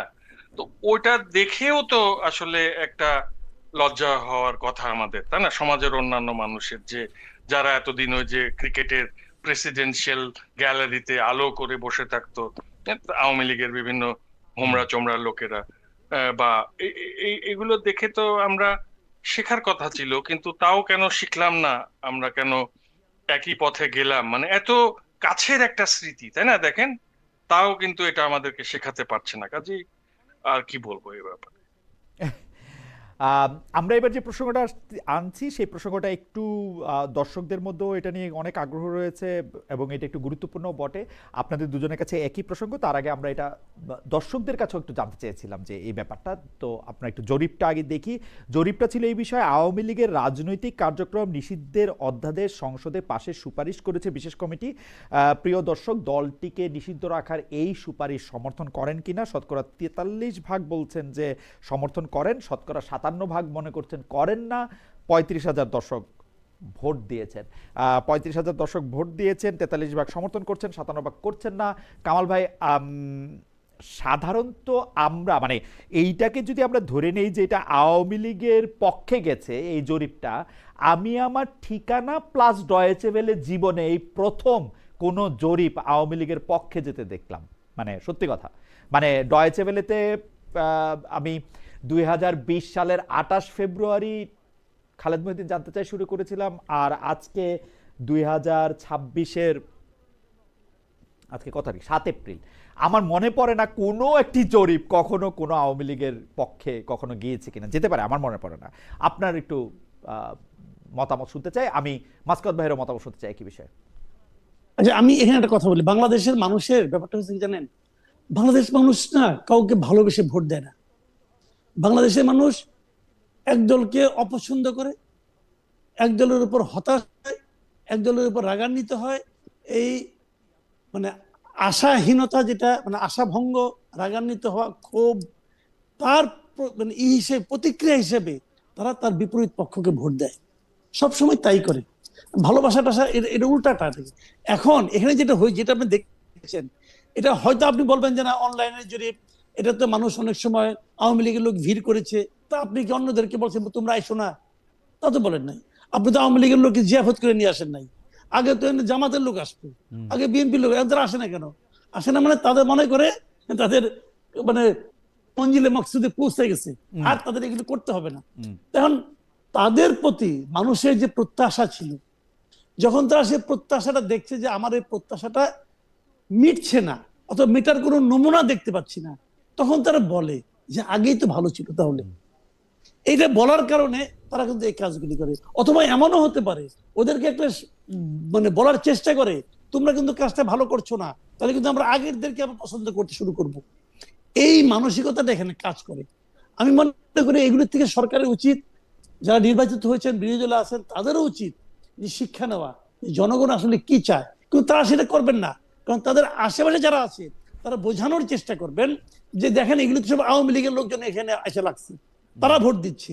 কিন্তু তখন আবার নেতা জিজ্ঞাসা করবেন না, তোমরা যে ব্যাখ্যাটা দিচ্ছ এই ব্যাখ্যাটা আগে কেন হলো না, এখন কেন হচ্ছে? নেতা এই কথাটা জিজ্ঞাসা করলে হয়ে যেত, হবে না।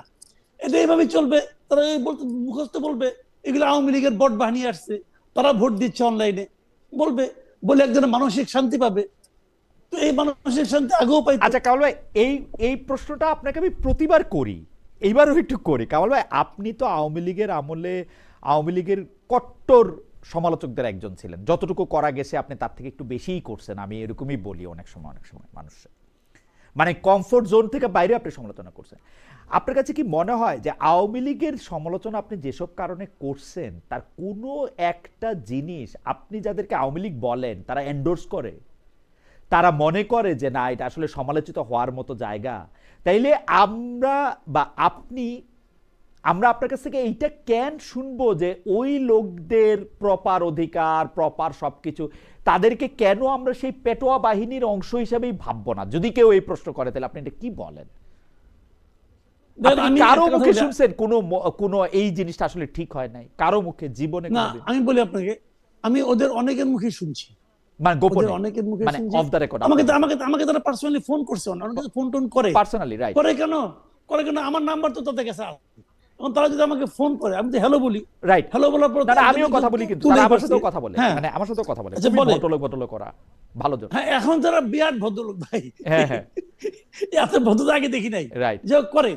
এবং তাদের মধ্যে কিন্তু আমি অনেকের কণ্ঠে শুনেছি যে আমরাও অনেক ভুল করেছি, এবং ওনারা নিজেকে বাঁচাইয়া অন্যদেরকে দায়ী করে, বলে যে নেতৃত্ব পাত্তা দিতেন না, অমুককে পাত্তা দিতেন, আবার যখন অমুক ফোন করে সে আবার তমুকের কথা বলে, এগুলি বলে। কিন্তু আবার এটাও বলে সঙ্গে সঙ্গে তাদের ভাষা আবার চেঞ্জ হয়, আবার এটাও বলে যে এই পতনটা নাকি একটা ষড়যন্ত্রের ফসল, এটাও তারা বলে এক ধরনের মানে তৃপ্তি পাওয়ার চেষ্টা করে, এগুলো তারা বলে। কিন্তু বাস্তবতা যেটা, এই আওয়ামী লীগের, আমি যেটা মনে করি যে আওয়ামী লীগ কিন্তু মানুষের মধ্যে আওয়ামী লীগের প্রতি এক ধরনের সিম্প্যাথি কিন্তু ধীরে ধীরে বাড়ছে। এটা বাড়ছে কেন জানেন? এটা যতটা না আওয়ামী লীগের শাসন আমলের কথা মনে করে পড়ছে তা না, মানুষের একটা হিউম্যান নেচার আছে। আজকে যখন আপনার মাথা ব্যথা করে, আপনি কিন্তু আজকের মাথা ব্যথা নিয়ে কাতর হয়ে যান, কিন্তু 7 দিন আগে যে আপনি এর চেয়ে দ্বিগুণ মাথা ব্যথা ছিল, ওটা কিন্তু আপনি ভুলে যান। এখন কিন্তু সেই সমস্যাটাই হচ্ছে, মানুষ আজকের সমস্যা নিয়ে চিন্তা করছে, যাই দিন ভালো একটা কথা আছে না, তারা ওই লেগে যাচ্ছে। এখন এটা হলো, এটা হইতো না, এটা কিন্তু কিছুই হইতো না। আওয়ামী লীগ কিন্তু ফিরে আসবে, যে যাই বলুক ভাই, আওয়ামী লীগ ফিরে আসবে। যত তাকে আপনি আটকানোর চেষ্টা করবেন, তত প্রবল ভাবে সে ফিরে আসবে। এটা হলো কি মানে একদম স্বাভাবিক, যেটা জামাতের ক্ষেত্রে হয়েছে। কিন্তু এই জিনিসগুলো হতো না যদি ডক্টর ইউনূস এবং এই আপাতত আমি তাদেরকে রাজনৈতিক ভাবে অশিক্ষিত মনে করি, এই যে এই লোকগুলো এই হামবরা ভাব নিয়ে আওয়ামী লীগের রাজনীতিকে এরকম স্থগিত অথবা নিষিদ্ধ না করতো। আওয়ামী লীগ যদি ইলেকশন করতে দিতেন, আওয়ামী লীগ 10-12 আসন, যে জিনিসটা নেপালে হয়েছে, নেপালে তো তারা তো অলিকে আটকায় নাই, অলি ওপেন ছিল, ঘুরছে, ভোট চাইছে, শিক্ষা দিয়ে দিছে। এই শিক্ষাটা যদি পাবলিক দিত, তাহলে কিন্তু কোনো প্রবলেম হতো না, দেখতেন আওয়ামী লীগের কি। কিন্তু সেই জিনিসটা এরা করে নাই, এরা করছে যে আমি থামাই দিলাম, হটাই দিলাম।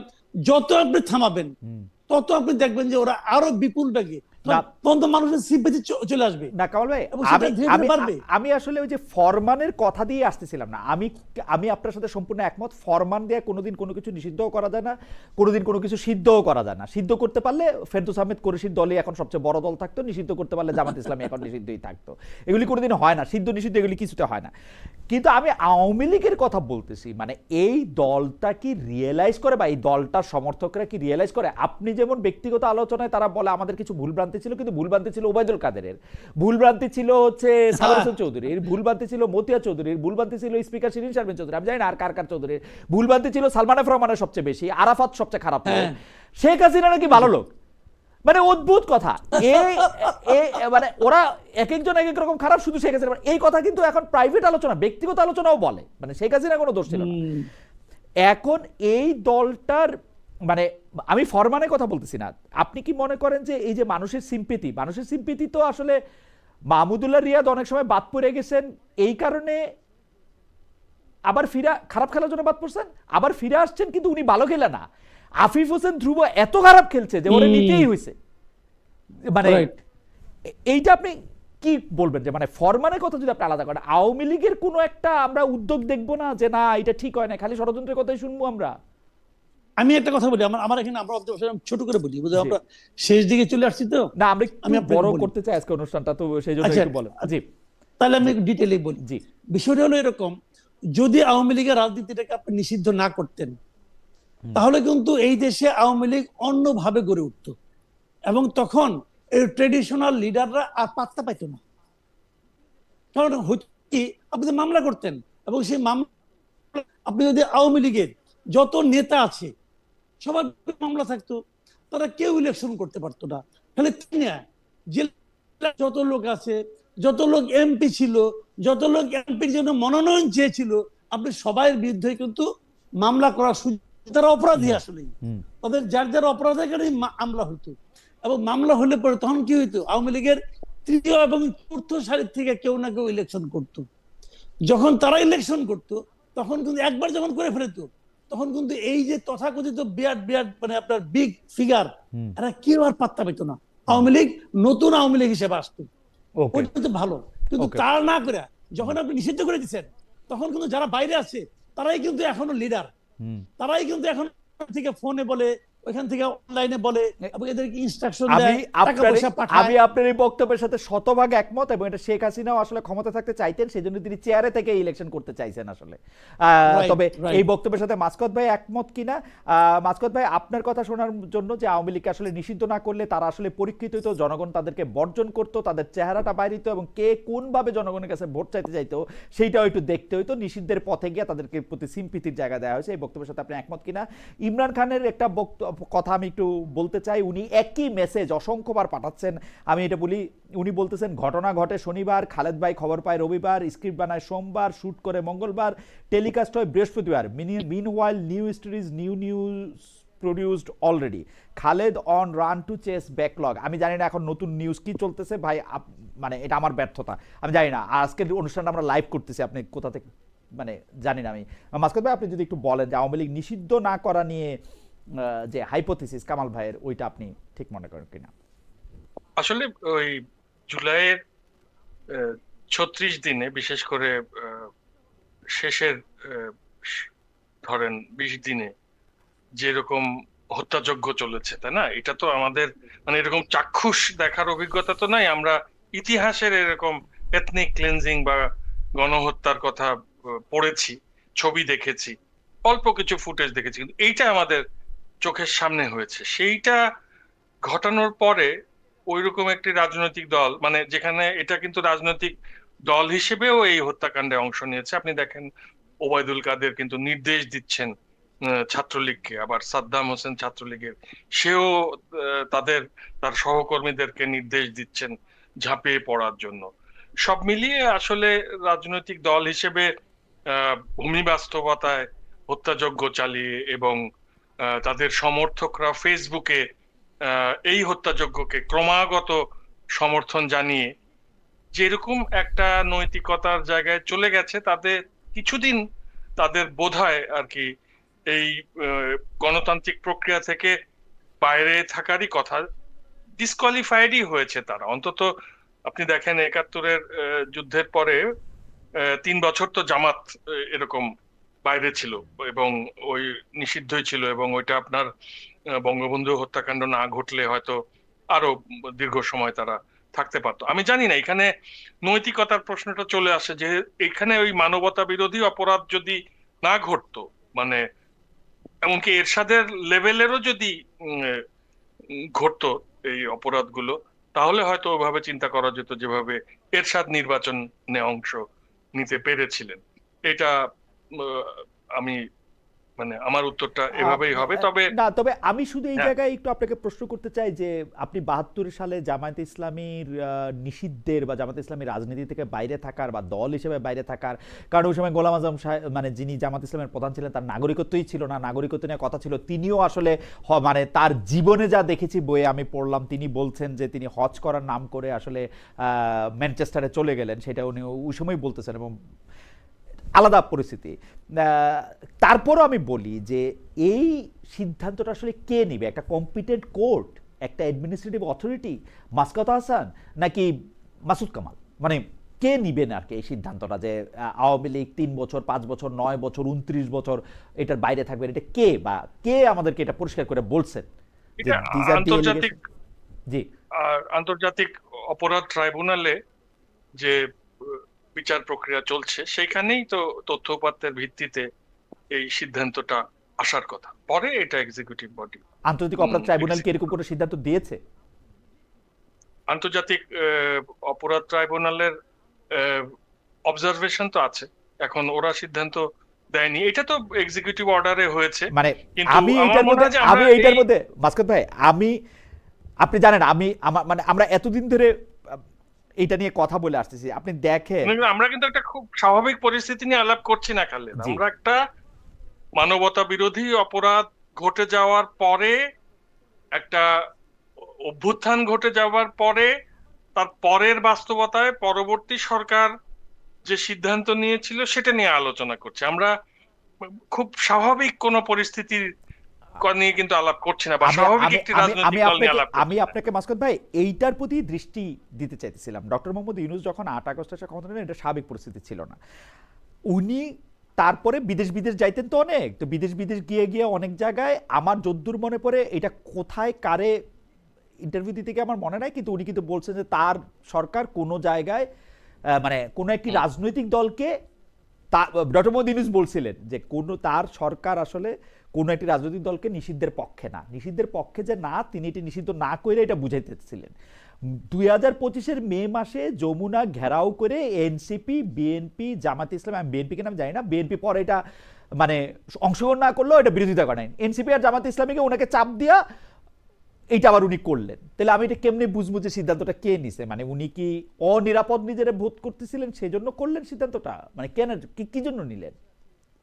যারা জুলাই অভ্যুত্থান সংগঠনের নেতৃত্ব দিয়েছে ওরা ওখানে শুধু আপনি যে বলছেন যে জামাত এনসিপি তা নয়, ওখানে বিএনপির মানে সব দলেরই তরুণ কর্মীরা যারা কিনা জুলাইয়ের সম্মুখ সমরে ছিলেন, তারা গিয়ে এই দাবি জানিয়েছে।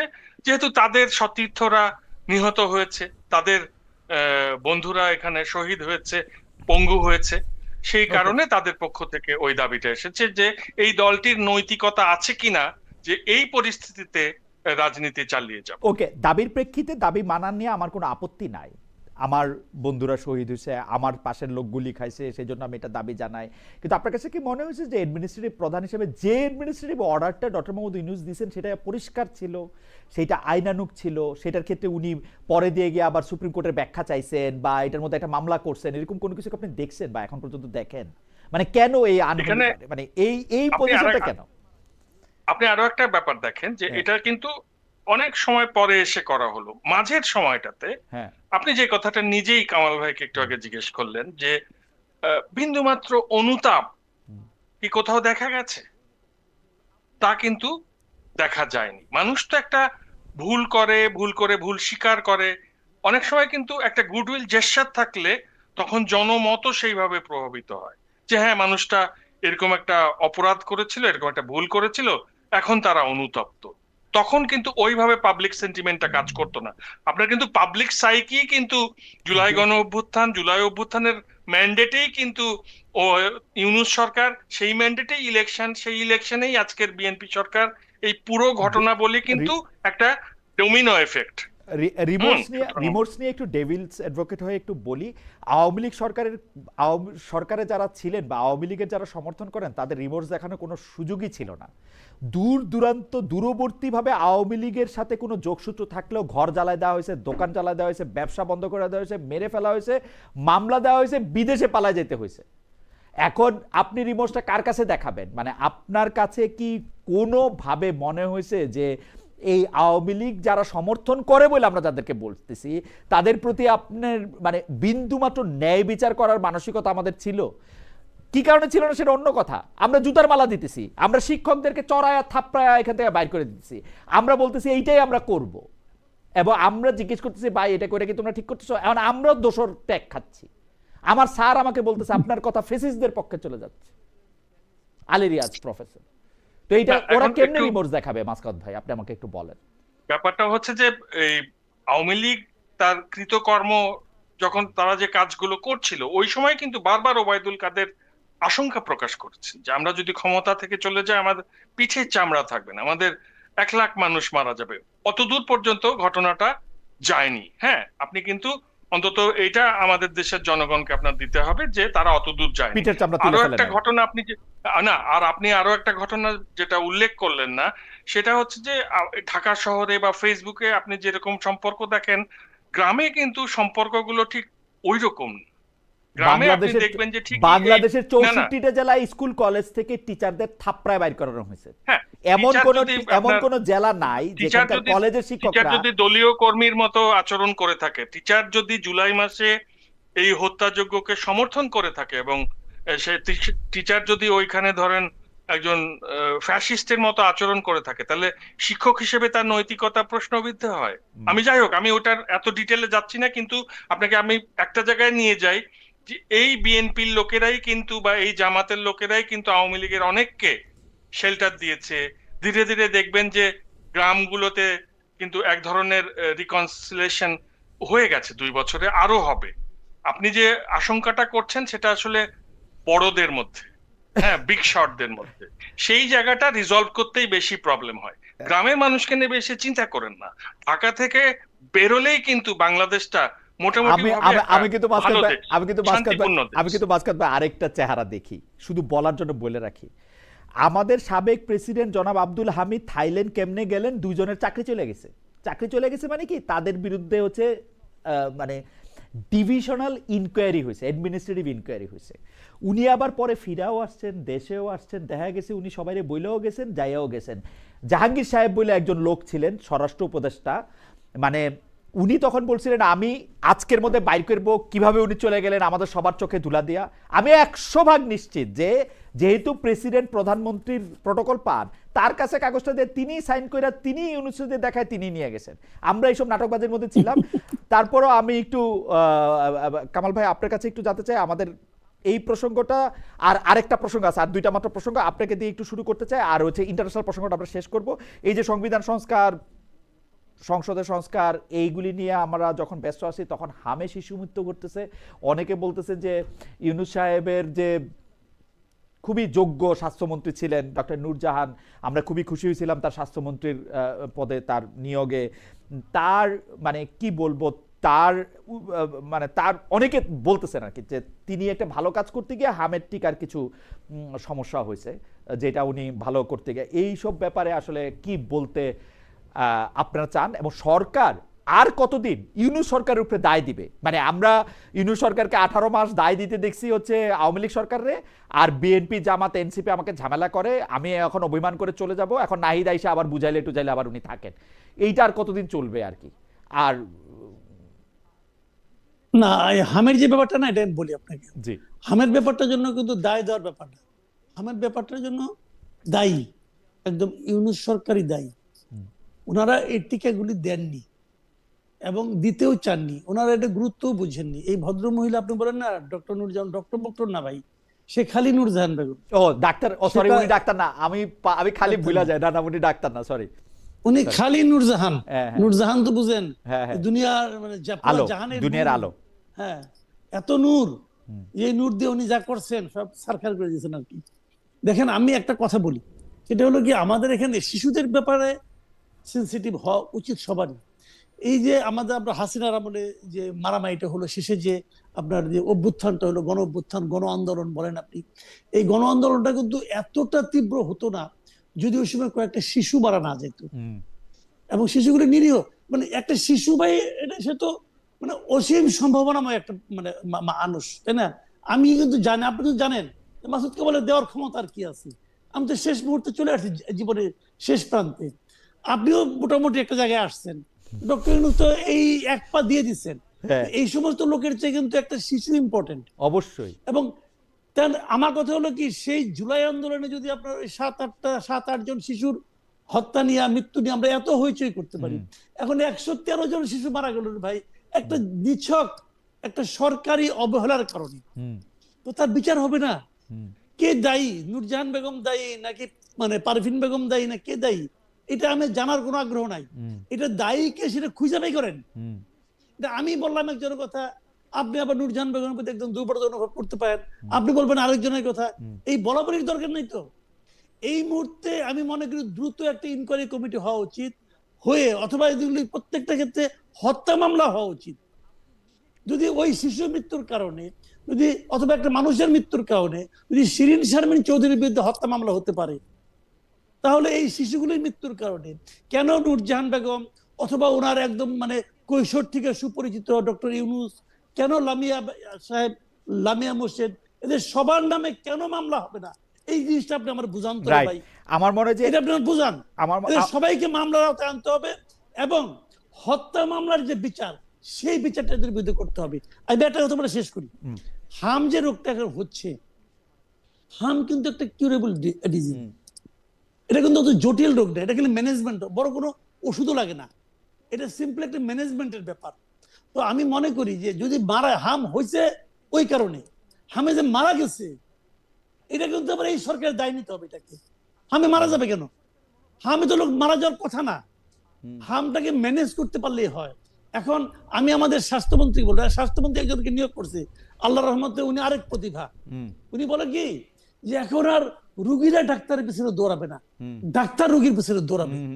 মানে ডাক্তার রুগীর রেশিওটা এই লোক জানে না, জানতো তাহলে ভাবতো ডাক্তারের কেমনে করে দৌড়াবে, ডাক্তারের রোগীর পিছনে। হ্যাঁ রাইট, কেমনে দৌড়াবে রে ভাই? তো উনাকে বলি ভাই ওই কথা বলছেন, যা বলছেন বলছেন, না বুঝা বলছেন, আবেগে উত্তেজনায় বলে ফেলাইছেন। এখন আপনি একটু সিরিয়াসলি বলেন যে এই ডাক্তারগুলো যেন এই হামে আক্রান্ত শিশুদের পিছনে দৌড়ায়। সরকারি হাসপাতালে আপনারা দেশের কতটুকু সেবা দিচ্ছেন ডাক্তাররা এটা তো আমরা জানি, এখানে একটু দৌড়ান। হামের জন্য প্রত্যেকটা জেলায় একটা ডেডিকেটেড আপনি একটা ওয়ার্ড করেন এবং এদের সর্বোচ্চ ম্যানেজমেন্টটা করেন আপনারা, তাহলে যেন আর যেন রোগী না মরে, এটা করেন। একজন দর্শক উনি বলছেন যে সরকারি অলরেডি টিকা দেওয়া শুরু করেছে, ফাও বকা বন্ধ করেন মহিউদ্দিন। মানে সরকার অলরেডি টিকা দেওয়া শুরু করেছে। আমি মাসুদ কামাল ভাইয়ের সাথে একমত যে 113 জন শিশু যে মারা যাবে, হামের টিকা যে প্রপারলি কেনা হয় নাই, এইটা কিন্তু এই যে আজকে টিকা দিলাম না কালকে লোকে মরে গেছে, আজকে টিকা দিতে শুরু করছে আর লোকে মরবে না, ব্যাপারটা এরকম না। দয়া করে আপনারা একটু বুঝতে চেষ্টা করেন। আর ফাও বকা টকা এগুলির কথা বলেন, আমি ফাও বকার কথা কি বলবো, আমি বলছিলাম যে এই যে লামিয়া মোর্শেদের কথা বললেন, নুরজান বেগমের কথা বললেন, তাদের অনেকে এই যে মাসকত ভাইয়ের সরকার এবং মাসকত ভাইয়ের প্রিয় নোবেল বিজয়ী ডক্টর ইউনুস সেন্টারে আবার ফিরে গেছেন। কেউ কেউ আমাকে, আমি বলছিলাম যে পৃথিবীতে আমি শুই নাই জীবিত লোকের নামে কোনো সেন্টার হয়। কেউ কেউ আমাকে অনেক জ্ঞান দিতে ঝাঁপাই পড়ছেন যে আমি কোনো পড়ালেখাই জানি না, মূর্খ হ্যান ত্যান। জীবিত লোকের নামে সেন্টার বলতে গিয়ে উনারা উদাহরণ দিয়েছেন আবার ফাউন্ডেশনের। কি মুসিবতের কথা। এখন সেন্টার হচ্ছে যারা মানে দেখ, সেন্টার আর ফাউন্ডেশনের পার্থক্য এখন আমি বুঝতে চাই না ভাই। আপনারা যে চ্যাট জিপিটি থেকে নামগুলি নিয়েছেন ওই চ্যাট জিপিটি থেকে আবার একটু দেখে নিন সেন্টার কাকে বলে, ফাউন্ডেশন কাকে বলে। একটা সেন্টারে উদাহরণ দিছে, সেইটা আবার কি জানেন, দালাই লামা সেন্টার। এখন দালাই লামা যে কোনো নাম না, এটা যে একটা উপাধি। 300 বছর ধরে 450 দালাই লামা আছে এইটা। হাওয়েভার আমি একটু আপনার কাছে জানতে চাই মাসকত ভাই, এই হামের এই টিকা এইটা নিয়ে সরকার আর কতদিন গত সরকারের দায় দিবে এবং সেটা আসলে ওই সরকারের দায়টা আপনি আসলে কিভাবে দেখেন? এরপর আমরা যে ইন্টারন্যাশনাল প্রসঙ্গটার মধ্যে একটু আমরা যাব। আপনি এই যে মার্চ এবং এপ্রিল মাসে আমেরিকায় যদি একটু গুগল করলেই পাবেন, ওখানে মিজলসের 1000 মতো শিশু এসেছিল হাসপাতালে আক্রান্ত হয়ে, এবং সেখানকার স্বাস্থ্য বিভাগ, সেখানকার হাসপাতালগুলো যথাযথ যত্ন নেয়, সেখানে প্রাণহানির ঘটনা সেরকম উল্লেখযোগ্য নয়। কাজেই ধরুন আমাদের যে দুর্বলতাটা হয়েছে সেটা হচ্ছে যে এই বাচ্চাগুলো অসুস্থ হওয়ার পর যখন হাসপাতালে এসেছে তখন তাদেরকে আমরা যথাযথ ট্রিটমেন্ট দিতে পারিনি, এবং আমাদের সবসময় বর্তমানের ব্যর্থতাকে আমরা ধামাচাপা দিতে অতীতের ব্যর্থতাকে নিয়ে আসার চেষ্টা করি। এই পিলো পাসিং গেম যতদিন বন্ধ না হবে ততদিন পর্যন্ত এই ধরনের সংকট আমার মনে হয় যে পাহাড় সমান হতে থাকবে। মাসুদ কামাল ভাই, আমাদের শেষ প্রসঙ্গ, আন্তর্জাতিক প্রসঙ্গ, ইরানে ইসরায়েল এবং যুক্তরাষ্ট্রের আক্রমণ। প্রতি আক্রমণের ক্ষেত্রে ইরানও আসলে এতদিন ধরে যুদ্ধ চালিয়ে যাচ্ছে এবং বিভিন্নভাবে আমরা দেখছি মধ্যপ্রাচ্যের বিভিন্ন দেশেও তারা আমেরিকার যেখানে আমেরিকা বা ইসরায়েলের যেখানে ঘাঁটি আছে সেখানে তারা মারতে চেষ্টা করছে। আজকে মার্কিন প্রেসিডেন্ট ডোনাল্ড ট্রাম্প একটা হুমকি দিয়ে রেখেছেন, তিনি সিভিলাইজেশন বা সভ্যতাই শেষ করে দিবেন আজকের মধ্যে যদি তার এটা না হয়। বাংলাদেশের আমি এক মানে বিশেষ বিশেষ ক্ষেত্রে না, আমি বাংলাদেশের সবার মধ্যে এক ধরনের সাংঘাতিক ঐক্য দেখতে পাই। যেমন এই ইরানে হামলার ক্ষেত্রে আমরা কিভাবে প্রতিবাদটা জানাবো, যুদ্ধের বিরুদ্ধে কিভাবে অবস্থান নিব, সেই ক্ষেত্রে বিএনপির অবস্থান এবং জামাত ইসলামের অবস্থান সম্পূর্ণ একরকম। একরকমটা কিরকম, হামলাটা বোধহয় একটু খারাপ হয়েছে, ইসরায়েল বোধহয় অল্প একটু খারাপ, আর যুক্তরাষ্ট্র কে এখানে খুব বেশি ইম্পর্টেন্ট না, এই হচ্ছে বিবৃতি সত্যি সত্যি। এবং সেটা সরকারের বিবৃতিও তাই, জামাত ইসলামের বিবৃতিও তাই। আপনাদের কথা একটা আমরা শুনতে চাই যে মানে আমাদের কি এর চেয়ে বেটার করার সুযোগ ছিল নাকি এইটাই the best we could do? আর ইরানের জন্য আমরা এত কি বা করবো, ইরান একটু শিয়া, অত ভালো মুসলমানও তো না। সৌদি আরব তো ইরানকে আরো আক্রমণ করতে বলছে, বাহরাইনকে জাতিসংঘ অভিযোগ করে দিয়ে আসছে, কুয়েত কাতারও তাই অনেকটা। ওই যে বললেন না বাহরাইন, কামাল ভাই বলে আপনি শেষ করেন। জি জি কামাল ভাই, এই যে বলেন না বাহরাইন, কুয়েত, কাতার, বাংলাদেশ ওরকম একটা দেশ। দেশ তো নিজে কিছু করে না, দেশের শাসকরা করেন। আমাদের শাসকরা ওই কুয়েতের কাতারের আমির যে শেখ যারা আছে ওদের মতোই একটা কিছু। মানে একটা কথা হলো কি, আমি কিছুই করতে পারবো না, আমার এই বিবৃতি দিলে যে ইরান যুদ্ধে বিজয়ী হয়ে যাবে, বিষয়টা কিন্তু সেরকম না। ইরান ইসলামী দেশ এটাই যে মূল বিষয় তাও কিন্তু না, বাট একটা লজিক তো আছে, একটা লজিক তো আমরা দেখতে পাচ্ছি যে একটা দেশের উপর অন্যায় হচ্ছে, এটা যে অন্যায় হয়েছে, অন্যায় হচ্ছে, এই কথাটা বলার মতো মেরুদণ্ড আমাদের শাসকদের নাই। আমাদের যারা সরকার আছে তাদের এই মেরুদণ্ডটা, আমি আপনি কি বললাম কিছু যায় আসে না, কিন্তু আমার আপনার সরকার কি বললো সেটা যায় আসে। তো আমি গরিব হতে পারি, কিন্তু আমার কি আত্মসম্মান বোধটা থাকবে না? আমি কি সত্য কথাটা উচ্চারণ করার দেখেন, আমি আপনি আপনি আমাকে একটু আগে বললেন যে আমি আওয়ামী লীগ আমলে অনেক সমালোচনা করেছি, আমি কি সমালোচনা করে আওয়ামী লীগ সরকারকে নামাইতে পারবো? পারছি? পাই বলছি কেন? আমি না বললে সুবিধা পেতাম রে ভাই, আমি ইউনূস আমলে না বললে সুবিধা পেতাম। আমি আওয়ামী লীগ আমলে ইউনূসের পক্ষে কথা বলছি, ইউনূস তার নিজের ফেসবুক পেজে আমার ভিডিও শেয়ার করেছেন, ইউনূস তার লোকটা আমাকে অনেক সময় মানে, তো আমি তার বললে তো ওনার কাছে আমি সুবিধা নিতে পারতাম, সুবিধার অফারও আসছে আমার কাছে, আমি নিয়ে নেই কেন? যে আমাকে যখন কেউ বলবে যে এই কাজগুলি এই লোকগুলি করছে, আপনি কিছুই বলছেন না, আপনি তাকে সমর্থন করছেন, আমি কি বলবো ভাই? একটা আত্মসম্মান জ্ঞান তোমার থাকা উচিত, যে জিনিসটা আমি আগেও বললাম যে সবাই তো সিদ্ধান্ত নিয়ে বসে আছে যে লজ্জা পাবো না, লজ্জা পাবো না, টাকা পাবো। এখন সেই সিদ্ধান্ত আমার সরকারও নিবে, এটাকে আমি চাই? চাই না তো। ওই যে একটা নন ডিসক্লোজার এগ্রিমেন্ট করে আসছে, কি করে আসছে না করে আসছে জানি না তো, কি অসহায় নাগরিক আমরা এখনো জানি না তারা কি করতে চায়, কিভাবে তার পদসেবা করবে। এদের মধ্যে এই আচরণ যে আমি যে পাটাকে চাটলাম, তো আমি তো মনে হয় যে করে আঙ্গুলটাকে মধ্যে জিব্বা লাগাই নেই, তাহলে কি একটু কম হয়ে গেল? এই যে মানসিকতাটা, যতক্ষণ পর্যন্ত এই মানসিকতা থাকবে, আমাদের দেশগুলো এই যে বাহরাইনের মতো, ওমানের মতো, ইউএইর মতো, কাতারের মতো, কুয়েতের মতো আমরাও এই কাজগুলি করতে থাকবো। তাদের একটা স্বার্থ আছে, তাদের এখানে মনে করেন রাজতন্ত্র কায়েম করে বসে আছে, ওটাকে টিকায় রাখার জন্য তাদের আমেরিকার হেল্প দরকার। কারণ আমাদেরও কি ওই ধরনের কোনো স্বার্থ আছে? আমরাও কি তাই করতে চাই? আমি তো মনে করি তাই করতে চাওয়া উচিত। আমরা তো একটা গণতান্ত্রিক সরকারকে বসিয়েছি, আমি গণতান্ত্রিক সরকারের কাছ থেকে অবশ্যই মেরুদণ্ড সোজা করে, শির দ্বারা সোজা করে ন্যায় নীতির কথা তারা বলবে, উচ্চারণ করবে, এটুকু তো আশাই করতে পারি, তাই না? সবাই ভয় যেন কেঁচো হয়ে গেছে, কি বলবেন, বলার কিছু নাই। কামাল ভাই, আপনার সম্পর্কে রফিকুল আরমান, মানে আমি সাধারণত দর্শকরা গেস্টদের সম্বন্ধে কোনো কিছু বললে কোনো মানে বলি না, তবু আপনার চোখে যেহেতু পড়বে সেই জন্য আমিও একটু বলে দিই। রফিকুল আরমান সাহেব উনি বলছেন খালেদ মাসুদ কামাল যত যাই করেন আপনি আওয়ামী লীগের লোক।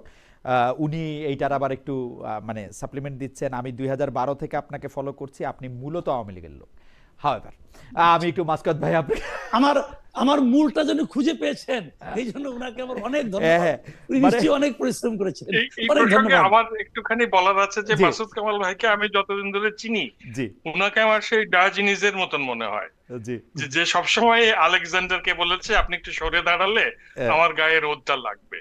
তো এই জন্যই আজকে উনি আমাদের এখানে কিন্তু তারেক রহমানের উপদেষ্টা হিসেবে যোগ না দিয়ে একজন সিনিয়র প্রাজ্ঞ সাংবাদিক হিসেবে যোগ দিয়েছেন। যাই হোক, এখন ইরানের উপরে চাপিয়ে দেয়া যুদ্ধ বলা উচিত আমাদের, কেননা এই যুদ্ধ তো ইরান করতে যায়নি, এই ইরানের হামলা চালিয়েছে ইসরায়েল, এবং এই ইসরায়েল দীর্ঘদিন ধরে কিন্তু আমেরিকাকে চাপ দিয়ে আসছিল যে ইরানের উপরে হামলা চালানোর জন্য।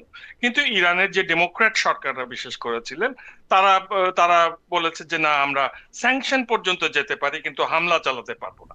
সবশেষে ট্রাম্পকে নেতানিয়াহু রাজি করাতে পেরেছেন। সুতরাং এই দুজন মিলে ইরানকে প্রস্তর যুগে পৌঁছে দিতে চান, কেননা আমেরিকা বা ইসরায়েলের যে ধরেন ঐতিহ্য বা সভ্যতার ইতিহাস, তার চেয়ে ইরানের সভ্যতার ইতিহাস অনেক পুরনো। তো সভ্যতার ইতিহাস যাদের পুরনো, তাদেরকে প্রস্তর যুগের লোকেরা তো প্রস্তর যুগে পৌঁছে মোটামুটি একটা সমতা আনতে চেষ্টা করবে, সেরকমটাই মনে হয়েছে আর কি। তো এখন ধরুন এইখানে রিয়াক্ট করার ক্ষেত্রে যে আরব বিশ্বের যে 7টি দেশের ব্যর্থতা আমরা লক্ষ্য করলাম, এবং তারা এটা আমাদের মনে হয় যেন অনেকটা উন্মোচনের সময়, যে এই যুদ্ধের সময়টাতে আমরা বুঝতে পারলাম যে আসলে আরব বিশ্বে যারা নিজেদেরকে মুসলমান বলে পরিচয় দিচ্ছে, তারা আসলে ওই আমেরিকার উপরে হেলান দিয়ে বসে আছে, আমেরিকা হাতের পুতুল তারা, এবং আমেরিকাই কলকাঠি নাড়ে তাদের রেজিম গুলোকে টিকিয়ে রাখার জন্য। সেই ক্ষেত্রে আমরা দেখতে পেলাম যে প্যালেস্টাইনের সুন্নি মুসলমানের গণহত্যার বিরুদ্ধে ইরান যেভাবে শিয়া মুসলমান হয়ে প্রতিবাদ জানিয়েছে, সুন্নি বিশ্বে আমরা সেরকম প্রতিবাদ দেখিনি। সুতরাং ওই যে শিয়া সুন্নি নিয়ে যে আলাপটা, ওইটা আমাদের সামনে খুব পরিষ্কার হয়ে গেল। এবং আমি এখন খুব স্পষ্টতই ইরানের শিয়াদেরকে শ্রদ্ধার চোখে দেখি।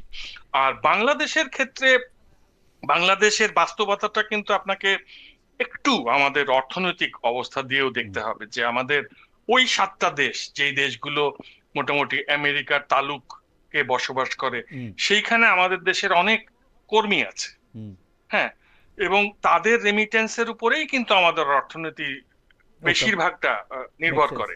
এইসব কারণে আর কি যেটা হয়েছে, যে এটা ওই দেশগুলোকে খুশি রাখা, আমেরিকাকে খুশি রাখা, এই ব্যালেন্স করার একটা চেষ্টা করার কারণে আপনি এর মধ্যে কোনো মেরুদণ্ড খুঁজে পাননি। তো এরকম দারিদ্র্যের কারণে আমার ধারণা আমাদের মেরুদণ্ড খুব শিথিল। আচ্ছা, বলেছিলাম যে শেষ প্রশ্ন কামাল ভাই, মাসকাত ভাই, আপনাদের যদি 5 মিনিট সময় থাকে কামাল ভাই, তাহলে আমি আরেকটা বিষয়ের একটু অবতারণা করতে চাই, এটা শেষের পরের শেষ আর কি, অবশিষ্ট। আচ্ছা, তো মাসুদ কামাল ভাইয়ের যেহেতু একটা পড়ে ফেলছি, একটু মাসকাত ভাইয়েরও একটু পড়ি। মাসকাত ভাই ইচ্ছা করলে উত্তর দিতে পারেন, ইচ্ছা করলে না উত্তর দিতে পারেন। আমাদের দর্শকদের যেহেতু আমরা আহ্বান জানাই SMS করার জন্য, তো আমি উনারা যে মেসেজ পাঠিয়েছেন, সেই উনার নাম হচ্ছে মুগ্ধ স্নিগ্ধমস।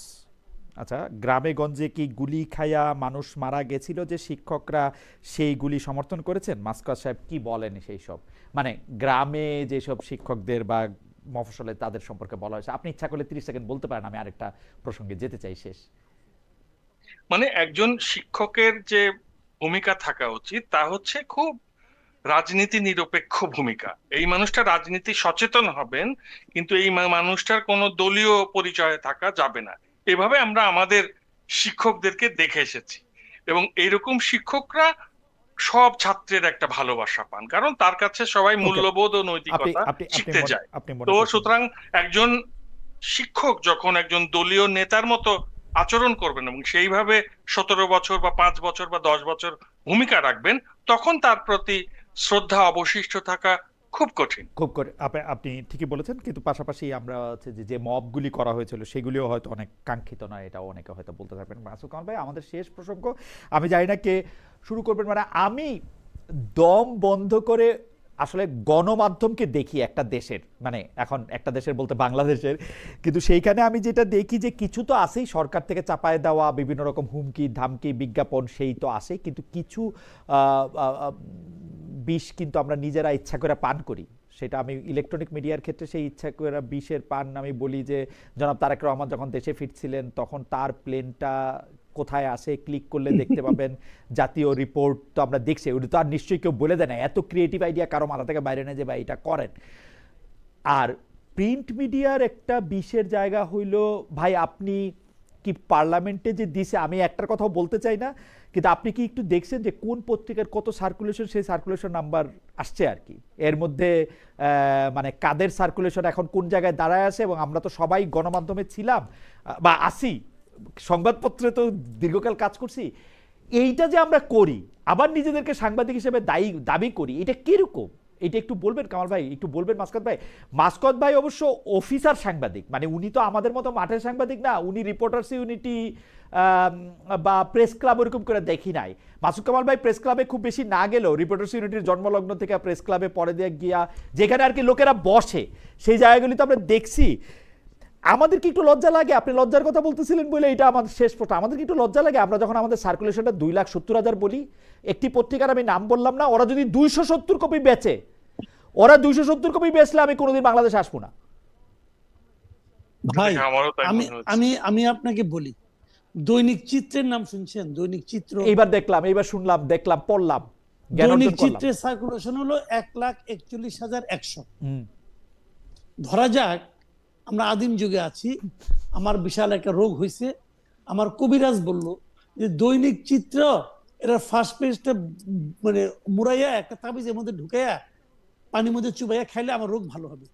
আপনি নিশ্চিত থাকেন আমার মৃত্যু হবে, কারণ এই পত্রিকা খুঁজে পাওয়া যাবে না। তো আমার মৃত্যু হবে এটাও ভাবে। এর সার্কুলেশন কত বলেন আপনি? আচ্ছা, এখন দৈনিক চিত্রে গণকণ্ঠ একসময় ভালো পত্রিকা ছিল, সেটারও সার্কুলেশন 1,41,000। বাংলাদেশ সমাচার সার্কুলেশন 1,41,000। আমি মাঝে মাঝে এটা আমি করে রাখছি, ডাউনলোড করে রাখছি দেখার জন্য। আমার বার্তা 1,51,000। আপনি 2 লাখ সকালের, আপনি 2,70,000-এর দিকে আর উঠেন, মানে আমি জানি না আপনি উঠবেন কিনা। যাই হোক, আপনি নামগুলি বলেন। সমাচার বাংলাদেশ দেখেন এই যে সংগ্রাম, হ্যাঁ, এত ন্যায় নীতির কথা বলে না জামাত ইসলাম, এত ন্যায় নীতির কথা বলে। সংগ্রাম দৈনিক, তাদের একটা পত্রিকা আছে দৈনিক সংগ্রাম, সংগ্রামের সার্কুলেশন কত বলেন আপনি? 2,01,100।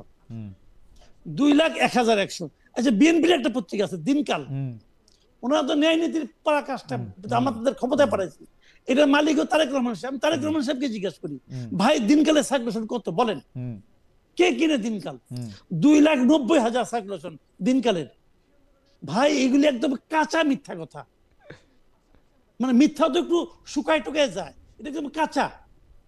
তাহলে কাঁচা মিথ্যা কথাগুলি আমাদের সরকার দিচ্ছে, কেন দিচ্ছে জানেন? এটা হলো ঘুষ।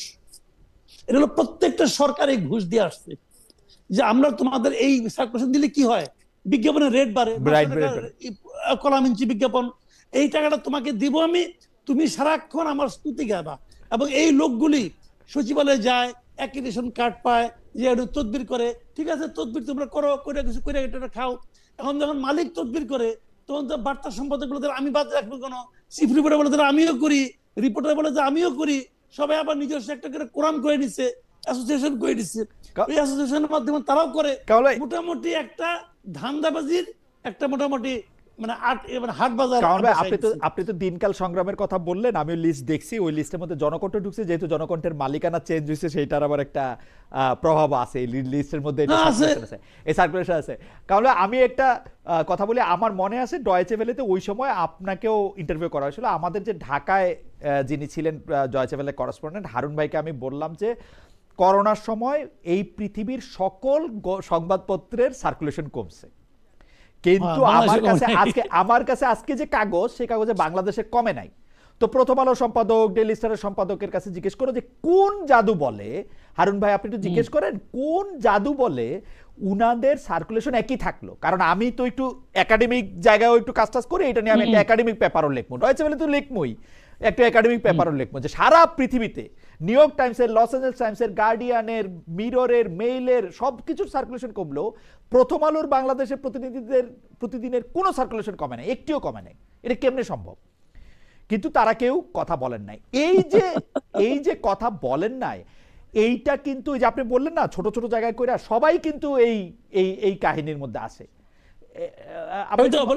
এটা হলো আপনার একটা সম্মিলিত মিথ্যাচার, এবং এটা হলো একটা সম্মিলিত মিথ্যাচার। এবং আমি এই প্রত্যেকটা পত্রিকার সম্পাদককে আমি এখানে বসে ওপেন মিথ্যাবাদী হিসেবে আখ্যায়িত করতে চাই।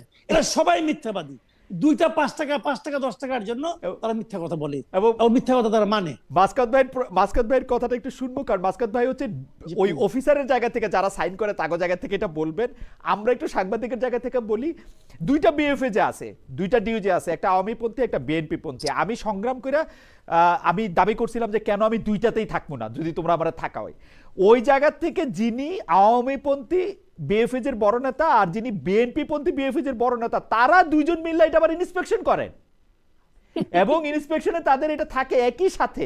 আমাদের একজন সাংবাদিক উনি মারা গেছেন, তিনি ... আর ... এই দুজনের নাম করে বলছিলেন একই বৃন্তে 2 ফুল। যখন তারা পরস্পরের উপর খুবই মারাত্মক মানে ঝগড়াঝাটি আর কি, বিএনপি আওয়ামী লীগ। আমরা একটু মাসকাত ভাইয়ের কাছে জানতে চাইবো যে মাসকাত ভাই, আপনি তো সরকারি চাকরি করছেন, এই সার্কুলেশনটার মাপার ক্ষেত্রে সরকারের আসলে ওই যে চলচ্চিত্র প্রকাশনা ব্যুরো বা ডিএফপির আসলে কোনো মানে মেকানিজম আছে কিনা যে তারা এটা দেখতে পারে? যে যেমন আমি কিছুদিন একটা দৈনিক পত্রিকার সম্পাদক ছিলাম, আমার কাছে কিন্তু মেকানিজম ছিল ঢাকায় কয় কপি বিক্রি হইতেছে সেটার প্রকৃত চিত্র জানার বা দেখার। এই মেকানিজম ডিএফপির কাছে আছে কিনা বা যারা দিচ্ছে তাদের কাছে আছে কিনা? আপনি খেয়াল করেন যে আসলে কিন্তু যেটা করা হয় যে ওই সরকারি একজন কর্মকর্তা হয়তো থাকলেন সদস্য সচিব হিসেবে কমিটিতে, কিন্তু এখানে এক্সপার্ট হিসেবে কিন্তু সাংবাদিকদেরকেই সেখানে নিয়ে যাওয়া হচ্ছে, যাদের কথা আপনি বললেন আর কি। যে এখন সমস্যাটা হচ্ছে এই এক্সপার্টদেরকে নিয়ে, যে যাদের ইন্সপেকশনে যেতে হচ্ছে, যারা গিয়ে এই ব্যাপারগুলো খোঁজ খবর নিয়ে আসবেন, এই তদন্তগুলো করবেন, তারা গিয়ে এই কাজটা ঠিক মতো করতে পারছেন না। এখানে নিশ্চয়ই সরকারি যারা রয়েছেন তাদেরও কিছু লাভালাভের ব্যাপার আছে। আর একটা ব্যাপার এখানে একটু উল্লেখ করা দরকার, সেটা হচ্ছে যে যেমন ধরেন যখন যে দল ক্ষমতায় থাকে তখন সেই দলের লোকেদের যেমন স্থানীয় সরকার পর্যায়ে বিভিন্ন ধরনের ডোনেশন, টাকা পয়সা একটা ভাগ করে দেওয়া হয় দলীয় ভিত্তিতে। এই সাংবাদিকতার ক্ষেত্রেও তো সেটা আছে, যে ধরেন যেগুলো একটু প্রো আওয়ামী লীগ সংবাদপত্র এইরকম আর কি, অনামনি যেগুলো অখ্যাত, আহ, তাদেরকে আওয়ামী লীগ আমলে বিজ্ঞাপন পাইয়ে দেওয়ার চেষ্টা। আবার বিএনপি আমলে এই বিএনপি প্রো বিএনপি যারা, সে এরকম অখ্যাতদেরকে একটা সুযোগ করে দেয়া। এইখানে ব্যালেন্সটা অনেক সময় ওই যে সাংবাদিক নেতাদের মধ্যে আওয়ামী লীগ এবং বিএনপির যারা থাকেন তারা করে থাকেন। তো আসলে কিন্তু এক্সপার্টরাই, মানে এই সাংবাদিকরাই কিন্তু নির্ধারণ করেন জিনিসটা। সরকারি কর্মকর্তাদের দায়িত্ব হচ্ছে যে ওই ব্যাপারটাকে তত্ত্বাবধান করে ও তাদের রাখা মতামত অনুযায়ী সেটাই পাঠিয়ে দেওয়া বা এই রিপোর্টটা পেশ করা। কাজেই এক্সপার্ট হিসেবে যাদেরকে আনা হচ্ছে সাংবাদিকরা, আমার কাছে মনে হয় যে তারা যদি একটু নৈর্ব্যক্তিক হতে পারেন, নিরপেক্ষ হতে পারেন, তাহলে এই এই এই মানে পুকুর চুরিটা চলে যাবে। এবং এটা তো এখন দেখতেও খারাপ লাগছে। এই যে লিস্টটা পড়লেন মাসুদ কামাল ভাই, আমরা তো এটা বুঝতেই পারলাম যে তার মানে ডিএপি যেটা করেছে সেটা কাল্পনিক রিপোর্ট এখানে তারা দিয়েছে, এবং তার ভিত্তিতে ডিস্ট্রিবিউশন হচ্ছে জনগণের অর্থ। সেটা তো হতে পারে না। সেটা আমার মনে হয় যে তথ্য মন্ত্রণালয়ে এখন তো ভালো তথ্যমন্ত্রী রয়েছেন, উনি হয়তো এদিকে মনোযোগ দিবেন এবং এই দুর্নীতিটা, ডিএপির এই দুর্নীতিটা বন্ধ করা উচিত, এই বিজ্ঞাপন দুর্নীতি। আমার শেষ প্রশ্ন, মানে এটারই লেজ আর কি, মাসুদ খান ভাই, নজর দিবেন বলতেছেন জহিরুদ্দিন স্বপন ভাই, এটা কি আসলে নজর দিবেন? এটা কি বন্ধ হবে? উনি বন্ধ করতে পারবেন না। আমি আমি আমি মাসুদ ভাইয়ের কাছে, হ্যাঁ উনি পারবেন, আপনি ও মাসুদ ভাই, না না বলুন, উনি বলুন। জি মাসুদ ভাই বলেন,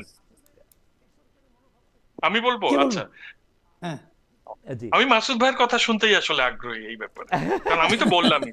জি কামাল ভাই, আপনার কাছে কি মনে হয় যে উনি পারবেন? উনি পারবেন না। আমি জহিরুদ্দিন স্বপন ভাইকে ব্যক্তিগতভাবে চিনি, যথেষ্ট ভালো মানুষ। আমার সঙ্গে তার মানে ব্যক্তিগত আলাপ চাইতা বহুবার হয়েছে। আমি ওনাকে পছন্দও করি, ছাত্রনেতা ছিলেন। বাট উনি পারবেন না। ওকে, উনি পারবেন না এই কারণে, এর সঙ্গে এত লোক জড়িত। প্রথমত পারবেন না, ওনার নিজের যারা আমলাতন্ত্র আছে তারা তাকে পারতে দেবে না, কারণ এখান থেকে অনেকে কিন্তু টাকা পায়, সরকারি বিজ্ঞাপন কিন্তু অনেক। আচ্ছা, আবার প্রত্যেকটা পত্রিকা এর সঙ্গে জড়িত, প্রত্যেকটা পত্রিকা। আমি তো বললাম একটু আগে, আমি বলেছি যে সবগুলি পত্রিকার সম্পাদককে আমি মিথ্যাবাদী বলেছি। তারা এই করুক, তারা রাগ করে না কেন?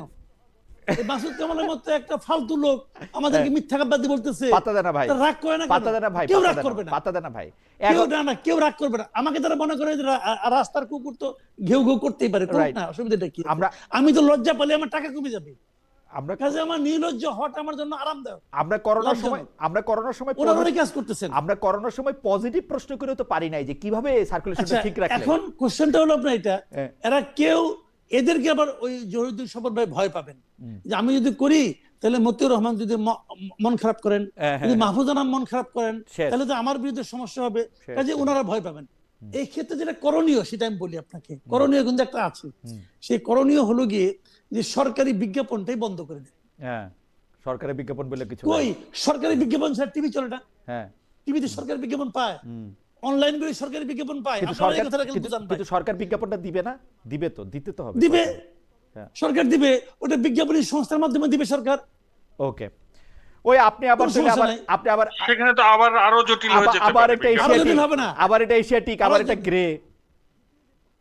তাহলে এখন ওটা তারা দেখবে, তারা তাদের মতো করে হিসাব করে, কারণ এইটা যখন আপনি করবেন, আপনি আমাকে একটা কথা বলেন, হ্যাঁ যদি সরকারি বিজ্ঞাপন ছাড়া যদি টেলিভিশন চলতে পারে, যদি অনলাইন গুলি চলতে পারে, অনলাইন পোর্টাল গুলি চলতে পারে, তাহলে এইটা কেন চলতে পারবে না? পারবে না কেন? পারবে না কেন? আমরা দুস্থ গরিব মেধাবী সাংবাদিকরা গিয়ে যে বলবো যে ওয়েজ বোর্ড বাস্তবায়নের জন্য চাপ দিব, মালিকরা তো জানে আমাদের মতো লোক ৫,০০০ টাকা দিয়েও পাবে, ওয়েজ বোর্ডের চাপেই না আমারে ৫০,০০০ টাকা দেয়, তাই না? আমরাই তো গিয়ে তখন ঢাকা শহরে, শুনেন আমি একটা চ্যালেঞ্জ দিয়ে বলি, ঢাকা শহরে 90% লোক, 90% সাংবাদিক ওয়েজ বোর্ড পায় না, 90%। ফ্যান্টাস্টিক, মানে আমার মানে ফেয়ার এনাফ। এইটা একটা খুবই সত্য কথা যে আসলে ওয়েজ বোর্ড পায় না। যে ওয়েজ বোর্ড কখনোই শুরু থেকে পর্যন্ত কখনোই 10% এর বেশি সাংবাদিকের জন্য প্রযোজ্য হয় নাই, সেই ওয়েজ বোর্ড থাকার কি অর্থ আছে বোঝান তো আপনি আমারে। আচ্ছা, আমরা মাসকাত ভাইয়ের কাছ থেকে একটু শেষ কথা শুনতে চাই। মাসকাত ভাই, সরকার যদি বিজ্ঞাপন না দেয়, সেটা অন্য কোনোভাবে ওয়েবসাইটে দিয়ে বা পত্রিকা এটা না করে, এই ব্রিটিশ আমলের রুল কি চেঞ্জ করা যায় কিনা, যে কোনো কিছু টেন্ডার করতেই হবে পত্রিকায় দিয়ে, বা কোনো জমি দখল করলে কোনো নোটিশ দিলে সেটা পত্রিকায় দিতে হবে, সমন জারি করলে পত্রিকায় দিতে হবে, এগুলি আসলে বন্ধ করার উপায় আছে? ডিজিটাল যুগে তো এগুলো সরকারি ওয়েবসাইটেই হয়ে যাওয়ার কথা, তাই না? প্রত্যেকটা দপ্তরের তো নিজস্ব ওয়েবসাইট রয়েছে, ওই জায়গাটাতেই আসলে আমাদেরকে যেতে হবে। এখন কতদিনে আমরা যেতে পারবো এটা তো আসলে আমার পক্ষে বলা কঠিন। এটা ঠিক কথা বলছে। আমি ইংল্যান্ড আমেরিকার পত্রিকায় তো এই সরকারি বিজ্ঞাপন দেখি না, নাকি আমি দেখতে পাই না, আল্লাহ জানে। না, ওখানে সরকারি বিজ্ঞাপনের চেয়ে ওই পার্সোনাল বিজ্ঞাপনই বেশি থাকে, ক্লাসিফাইড বিজ্ঞাপনই বেশি থাকে, রাইট? হ্যাঁ, ওগুলাই বেশি থাকে। তবে ওই পত্রিকাকে আসলে টিকিয়ে রাখারও চেষ্টা করা হয়, যে এটা একটা ক্ষয়িষ্ণু শিল্প, তাই না? মাধ্যম হিসেবে তো পত্রিকা ধীরে ধীরে ক্ষয়ের দিকে চলে যাচ্ছে। কিন্তু আমার মনে হয় যে মানে তথ্য মন্ত্রণালয়কে পারতে হবে, মানে এর আগে আমি কখনো পারিনি জন্যই এটা পারবো না, এটা ঠিক না। তবে আর তাই যদি হয় যে এরকম মানে অখ্যাত, অজ্ঞাত এবং কাল্পনিক জায়গায় দুর্নীতির মাধ্যমে টাকা পয়সা চলে যাবে, তাহলে এই বিজ্ঞাপন বন্ধ করে দেয়াই ভালো। বরং কিছু বিজ্ঞাপন অনলাইনে ট্রান্সফার করে দিলে নতুন প্রজন্মের যারা সাংবাদিক বা যারা তথ্য নিয়ে কাজ করছে তারা উপকৃত হবে।